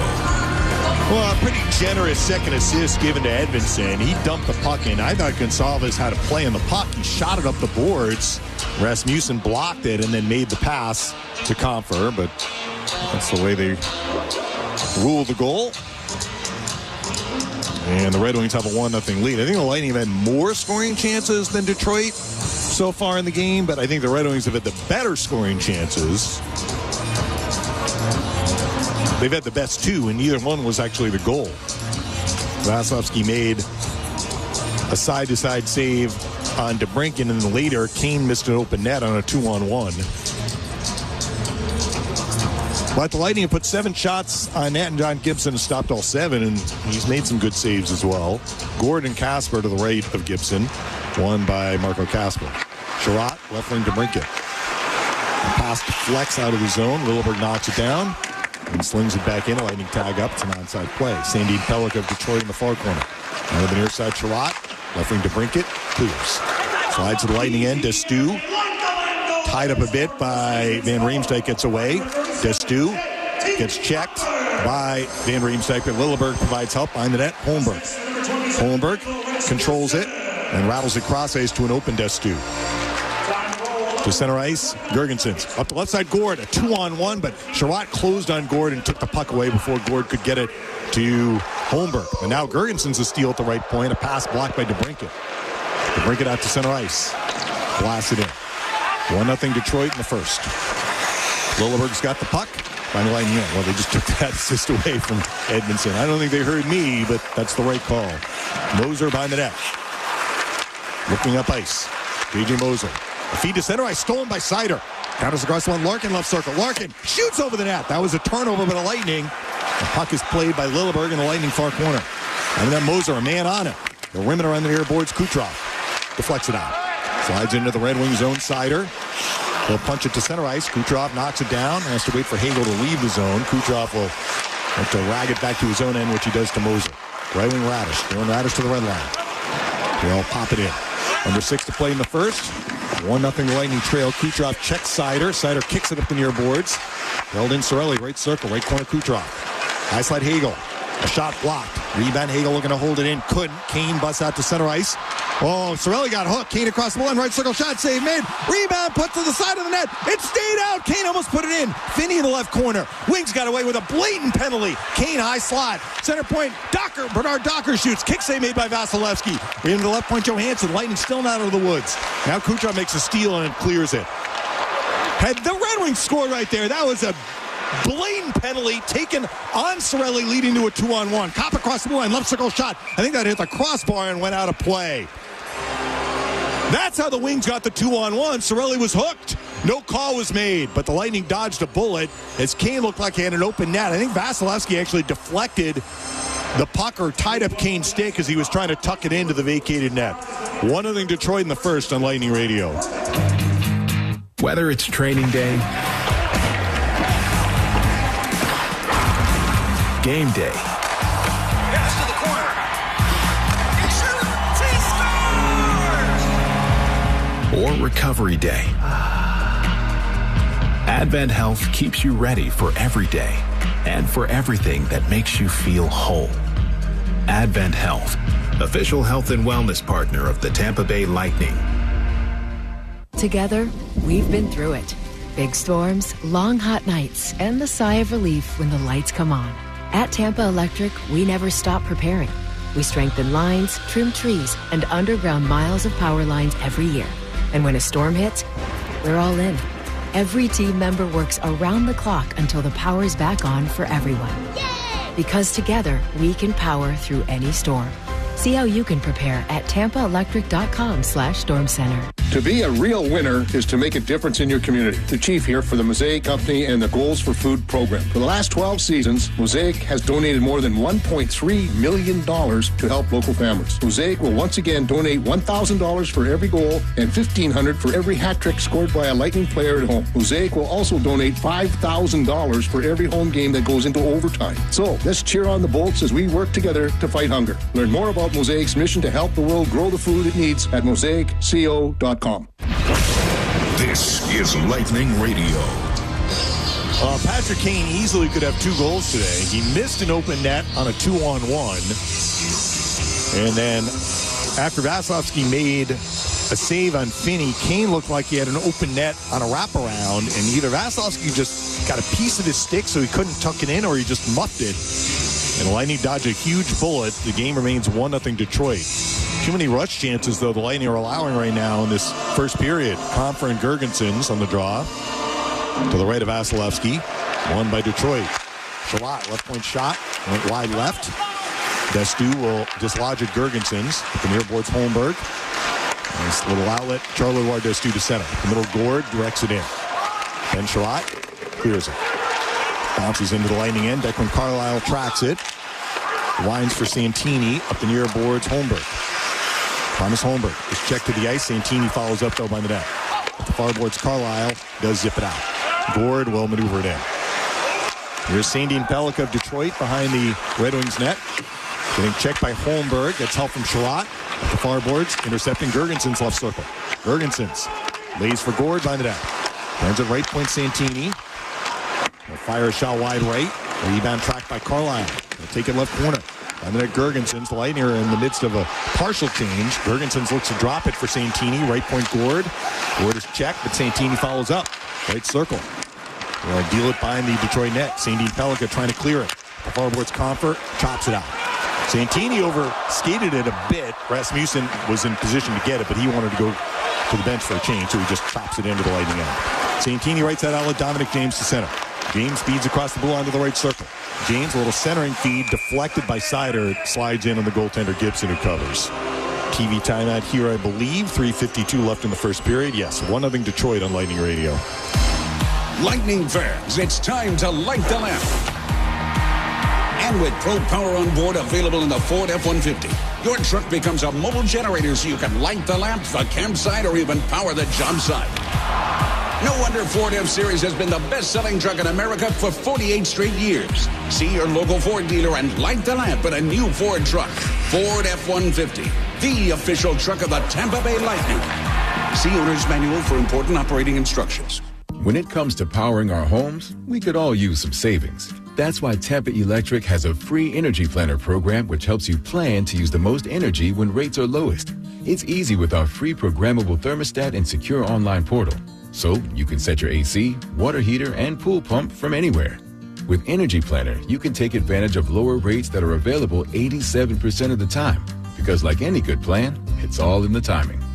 Visit TampaElectric.com/Energy Planner today.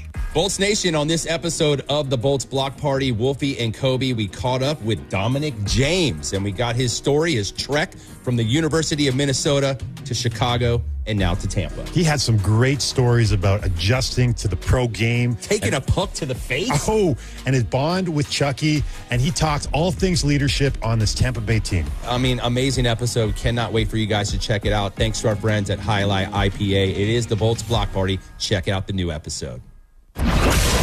This is Lightning Radio. 1-0 Red Wings. We got 3:52 left in the first. Lightning had the run of play in the early minutes. Since then, the ice is leveled, and the Red Wings have had more rush chances for sure, and probably more dangerous scoring chances. They're out shooting the Lightning right now 10-9. They have the goal from Comfer on one of their chances that weren't, I mean, it wasn't not even one of their most dangerous chances so far. But it was a nice shot from JT Comfort, bumping over the stick of Vasilevsky from the right circle. Now draw to the left of Gibson. Jake Gensel, Marco Kasper. Won by the Lightning, but Kucherov's drop pass came out between the point men. Charles-Edouard Destu will collect it by the Lightning net. 3:40 left in the first. Destu up the middle, Kucherov. Chips it forward. James just over his stick, but he'll track it to the offensive end. Make his way to the right corner. And look to make a play for Gensel. Left corner, Kucherov, a centering feed blocked by Edmondson, but Gensel was tackled. So the Lightning are going to get a power play. It's going on DeBrincat. He's not happy with it. So the Lightning will go on the Tico power play in 16:31 of the first. 93 Detroit. 2-minute minor penalty. Slashing. Slashing is the call. Yeah, he definitely chopped him. I don't know what he's so upset about. Hit him right in the gloves.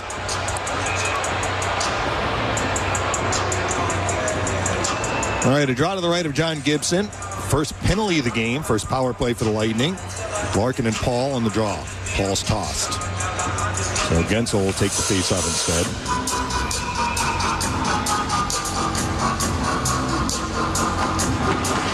It's a 50-50. And it's going to come to Kucherov. I think he's going to get to it first with the right circle. Yes, he's under pressure, and he got jabbed. Boy, did Johansson get away with a penalty right there. They didn't call it. He jabbed him right in the ribs and knocked the puck out.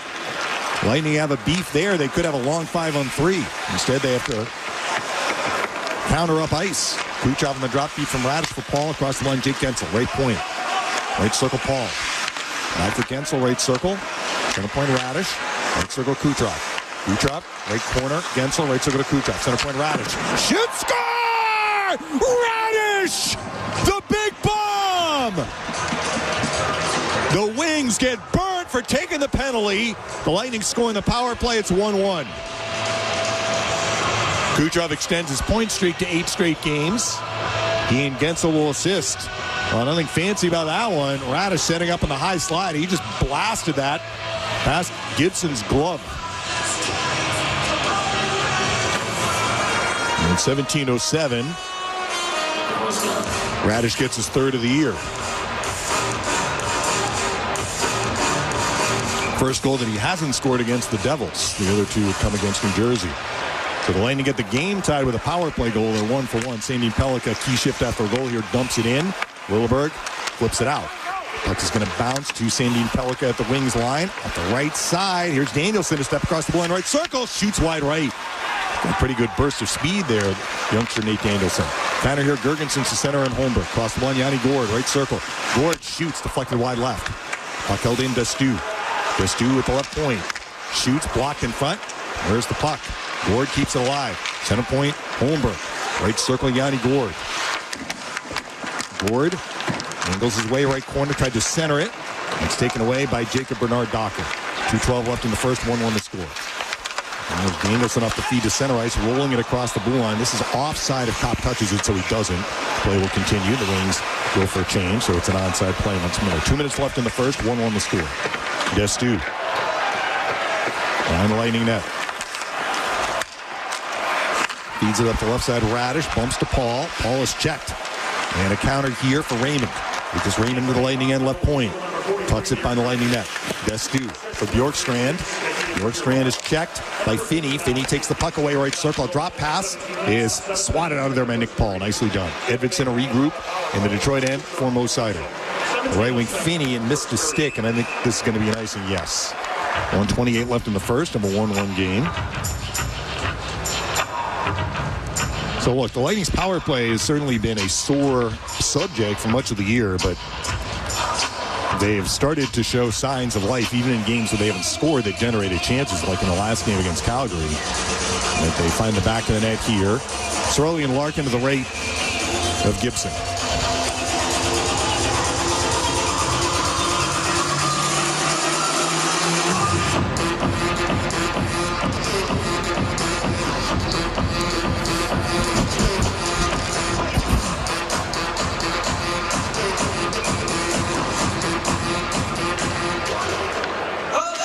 Cirelli wins the draw cleanly. At the center point, J.J. Moser holds, shoots. That got tipped wide right by Cirelli. Finney collects and lobs it out. This may be another icing now. They're going to wave it off. 1:15 left in the period of a 1-1 game. J.J. Moser glides to center ice. A little room here to carry it across the Red Wings line. He'll tuck it to himself in the left corner. Chop it cross ice, Hagel. Brandon Hagel right circle. We'll feed Kucherov after it. At the right circle, Kucherov checked by Comfer. To the live Hagel, right circle, Kucherov. Left circle, Moser. Shoots, hit Gibson. And he holds on. Cirelli and Johansson exchange shoves. Final minute presented by Crown Automotive. The better way to buy for over 50 years. 53.1 seconds left in the first. It's been kind of a period of some momentum swings here. Lightning had the run of play early. The Wings got some dangerous chances and a goal in the middle part of the period, but that power play goal for Radish has helped the Lightning start pushing back again.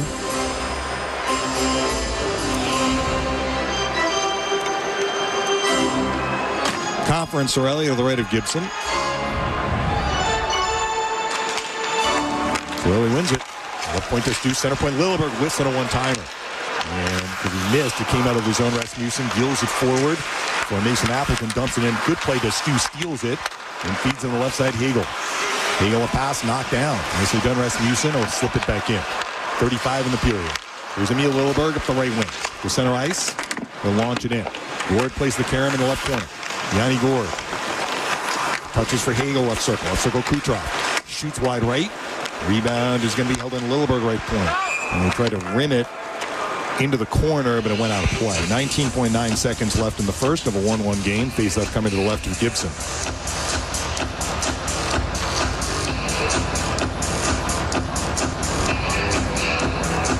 Get a face-off between Nick Paul and Larkin.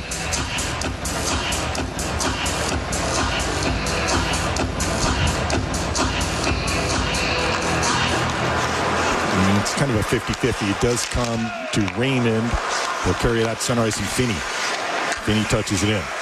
Up behind the Lightning. And Larkin centers it. Raymond in the slot. Shoot, saved by Vasilevsky. What a huge breakdown that was for the Lightning. James the other way. 3 to go in the period for Paul. Across the line. James is blocked. And it deflects out to center ice. Vasilevsky, a huge save there in the closing seconds to keep this game 1-1. Craig has the first intermission report coming up next on Lightning Radio. Get your daily dose of Lightning hockey with Lightning Power Lunch. Greg Linnelli here. Join me and Dave Mishkin every weekday at noon Eastern for an hour of in-depth analysis, breaking news, and insider info on the Tampa Bay Lightning. You can listen live in the Lightning mobile app or watch the live stream on Facebook, X, and YouTube. Just follow @Bolts Radio. Miss the show? No worries. Download the podcast anytime in your favorite app. That's Lightning Power Lunch, weekdays at noon on the Lightning Audio Network.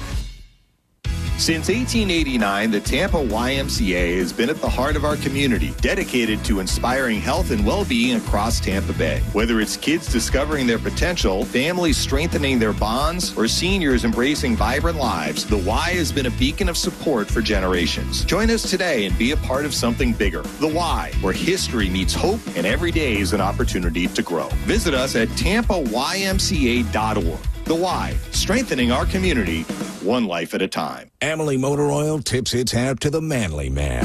Manly man. You had a beard before it was cool, like in 3rd grade. Manly man. You get up before the sun because it's lazy and weak. Manly man, man.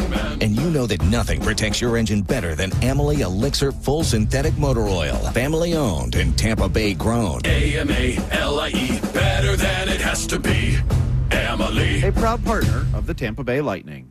NHL fans, give yourselves some great looks this season and get Lightning tickets at Ticketmaster. As the official ticket marketplace of the Tampa Bay Lightning and the NHL, Ticketmaster has a wide selection of tickets available for every game, so you can catch all the action live all season long. If your plans change, you can sell or transfer your tickets, and mobile tickets make it easy to get into the arena in time for puck drop. With Ticketmaster, you'll ensure that when they shoot, you'll score. Get tickets today at Ticketmaster.com/Lightning. The scrape of blades, the clash of sticks. Hockey's more than a game. It's unrelenting, never-give-up moments that make you feel alive. And so you commit to the weekly ups and downs, the long road to the playoffs. You wear your heart on your sleeve and your jersey with pride. And when you're there for your team, the NHL Shop is there for you. Check out the largest selection of official NHL gear at NHLShop.com. Fanatics experience. Shoots! Score! Dave Gonçalves! His first NHL goal! What a shot! This is the Lightning Audio Network Intermission Report. Here's Greg Linnelli. Center point Radish. Right circle Kucherov. Kucherov, right corner. Gensel, right circle to Kucherov. Center point Radish. Shoot! Score! Radish! The big bomb! The Wings get burnt for taking the penalty. The Lightning scoring the power play. It's 1-1.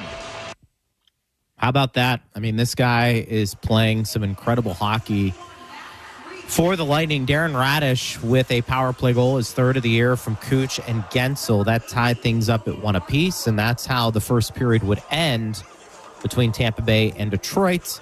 Shots on goal through 20 minutes, 11 for both teams. What is interesting, we talk about where sometimes offense is going to come from. Radish, a guy who has that pedigree of being an offensive-minded defenseman. We know he has a big slap shot. Getting it on net is always going to be key for him. And when he does, good chance things are going to happen in a very positive way. And that's exactly what happened for the Lightning there. Andrei Vasilevsky had to be solid, particularly late. And that's been a nice theme, at least this afternoon. And we're going to talk about it with our panel coming up in just a couple of minutes. Don't forget, the Bolts Black Friday offer is here. Get up to 50% off tickets to see the Lightning take on the Kings on December 18th. Visit TampaBayLightning.com/Black Friday to secure your seats. Before we get to the boys, Mish is standing by with Lightning assistant coach Dan Heino. Let's go to that interview on Lightning Radio. Well, Dan, in that first period, it looked like the chances the Wings got, many of them off the rush or like off entries, like the one right there at the end where they basically got it and created a chance. What can you guys do to not have that happen in the final 40? Yeah, well, I really liked our first 7, and then they woke up, and I felt like both teams were pretty kind of dipping their toe in. I really liked our start. We were throwing pucks to the net, and then we got a little sleepy with our 4th and 5th man on the way back. And they're making play. They're really good off the rush. They got 4 good lines that can hurt you off the rush, and you saw that in the last probably 12 or 13 minutes, including the last 3 seconds there. So, I think to counteract that, we have to be a 5-man back check. And, if you're expecting our D just to stop the rush by themselves against their 4, it's not going to happen. So we really have to have a five-man effort on the back check to stop their rush. You see Pontus Holmberg come back into the lineup, and what's so noticeable about him is he's hard in the puck. And you hear players describe he's hard in the puck. What makes a player hard in the puck, and what makes Holmberg so effective and so hard in the puck? After playing with the Forsberg and the Swedes and playing a couple of years over there during a lockout, etc., they're really good about using whatever weight they have to protect the puck. And so they become really heavy players over the puck, and they're impossible to move. Homie's no different. When you look at him, he looks like an average-sized hockey player. But when you push on him, he might as well be 6'5", 250, because he uses every ounce of that weight that he does have to protect it with his body. So it's hard to get the puck off of him. Once he gets it, they call him the backpack on his line, because he can throw a guy on his back and hold on to the puck for 20 seconds, no problem. So it's all from how they grew up in Sweden. They practice it. It's part of their training, and kudos to them for building those types of hockey players. But that's what he does. Thank you, Danny. You're welcome. All right, Dan Heinold from the locker room. Greg. Great stuff there, guys. Appreciate that. That interview presented by Advent Health, the official health and wellness partner of the Tampa Bay Lightning. Bob the Chief Taylor, Eric Rollinson, Ben Pierce with us right there. Chief, I love those nicknames. The backpack. How about that, huh? It's amazing how nicknames come about. And it really is. And when I missed it the first time around, and then I just heard it there, and he was telling me he was killing himself laughing about that. It is kind of funny, But and that was an interesting interview, because the Swedes are so light on their skates. They don't really seem to make any noise when they skate, and yet if they're really hard to knock off the puck. So you'd think they'd be a little bit more heavier on their blades, but they're not. And that was very interesting.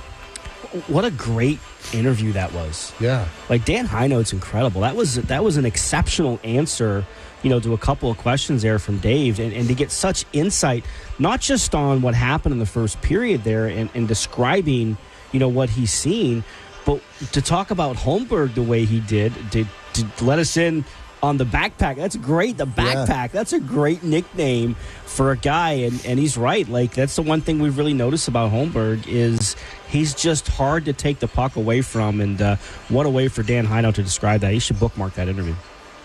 Well, I mean, bookmark does he listen? Use it in your interviews. Come on. He has to listen to our intermissions, right? Didn't we just talk about Pontus Holmberg's strength like 2 games ago, despite being a smaller guy? Yep.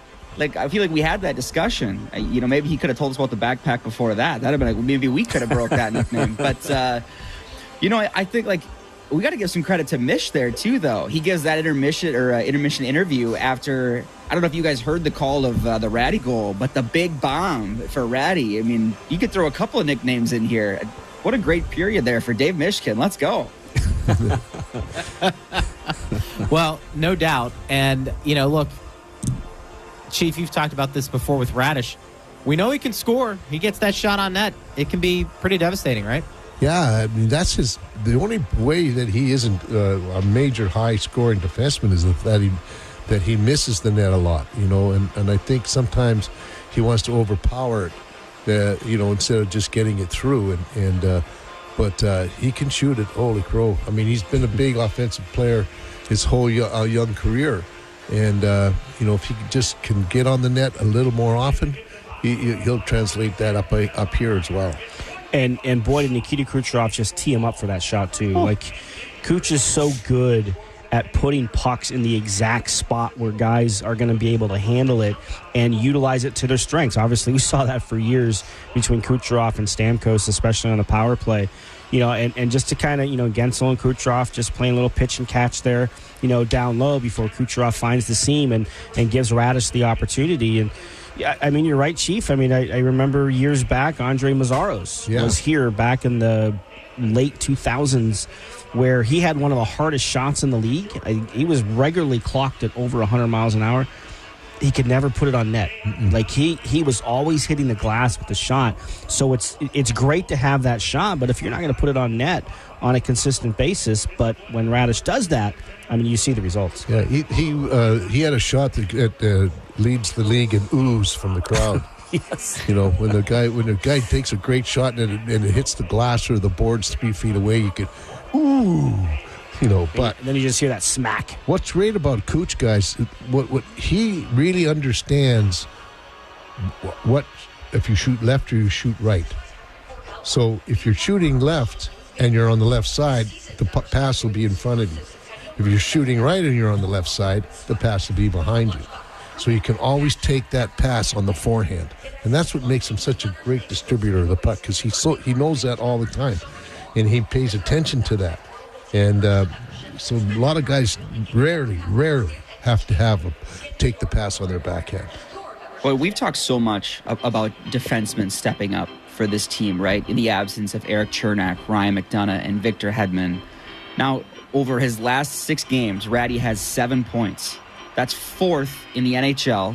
And the names above him are Rasmus Andersson, Jacob Chikrin, and John Carlson. Like, this is what you expect and hope from Darren Radish, but the fact that he's doing it now when his team needs him the most, and we talked a couple nights ago too, set a career high in time on ice, like, it just seems like right now when the Lightning needs somebody to step up, it's been Darren Radish over and over again over this last clump of games, and you got to give him credit because it's been pretty incredible to watch. And I like, Chief, what you said about Radish the other night, that he's playing better because he knows he's going to be in the lineup. Yeah. Right, that makes a difference in how you prepare for your game. And you know, mistakes happen. It's a game of mistakes, and typically whichever team makes the fewest tends to have a better chance to win the game. But in Radish's situation, he knows if he makes a mistake, it's not going to result in him sitting out a game. Right. Right, and that matters. And we'll see how long this can continue. You know, just in terms of the fact that you would hope at some point all these guys are going to be healthy and we'll see things were settled for the defensive core. But, you know, Radish has done an exceptional job, just like he did last year. Yeah. He was sort of in the same boat last year when he was a healthy scratch for, you know, a good portion of the first half of the season. J.J. Moser goes down with an injury. Radish gets the opportunity to play, and then you couldn't take him out of the lineup. So it'll be interesting to see what the coaching staff does when everybody's healthy here. Yeah, they're going to have some really tough decisions, but the one thing about the way that defense core is playing is that you don't have to rush a guy back from an injury. Yep. They can really get healed, and that is really, really important because it's so hard with the number of games that you're playing. Just take a look at the schedule the Lightning have coming up in the next couple of weeks. You know, you're playing, almost every second day, if not more. And these guys, you know, if you're not doing very well, they try to, you know, the players themselves want to get back in there, and then you know, they'll push them back a little bit faster. But now that if you're playing well, you can really get that injury fixed up. Ben, what do we expect here in the second? What else did you see in that first period as well? Well, we talk about the defensemen stepping up. With that being said, I would like to see a few less rush chances here in the second period. Vasilevsky had to make some really big saves, and that's really, I think, the only reason this game was 1-0 for Ratty to be able to tie it late is because he made those big saves at a time when they really needed them, because I think there just were too many rushes, maybe pinching too far down the boards, and all of a sudden the Red Wings are flying the other way. So you just got to lock down those rush chances. And a couple of breakdowns in the defensive zone as well, which we haven't seen as much of late. You know, you kind of need to tidy those up because, you can't be giving up wide open chances from the slot with 6 seconds to go in a period. You got to look around for danger. I've been saying this for years now. You just look around to see where the puck could go to if you do miss it. And that has to be something that they have to really start getting better at. Boys, appreciate it. We'll do it again during our second intermission report. Thanks, Greg. Thanks, guys. All right. Eric Rollinson, Ben Pierce, Bobby the Chief Taylor with us right there. With Spectrum, it's only getting all of the sports with over $100 worth of streaming apps and live TV included at no extra cost. It's the only way TV should be. It's only everything. Learn more at SpectrumTV.com. Let's pause 10 seconds so stations can identify themselves right here on Lightning Radio. The Bone. WHPT, Sarasota, Tampa, St. Pete, and 107.3 WXGL HD2 St. Pete. The Bone is the official Tampa Bay Lightning radio station. Take the next step forward in your career with great benefits and an award-winning workplace with Progressive Insurance. Apply at careers.progressive.com. All right, let's take a look, too, as we round out the stats here. Hits 10-4 in favor of the Red Wings. They've got the Red Wings with 11 block shots, none for the Lightning. Both teams won 50% of their faceoffs. On this week's Block Party podcast, presented by High IPA, Greg Wolf and Braden Coburn are joined by Lightning forward Dominic James. They discuss his journey from Michigan to the NHL, why he chose to sign with the Lightning, his first NHL goal, and taking a puck to the face. The Block Party podcast drops every Wednesday in your favorite podcast app and on the Lightning's YouTube channel. Mish will have the second period call when we return. It's 1-1 at the end of one on Lightning Radio. Dave Mishkin and Greg Linnelli host Lightning Power Lunch every weekday at noon. It's 1 hour of great hockey talk, breaking down the Bolts. You can watch live on Facebook, X, and YouTube. Listen live in the Lightning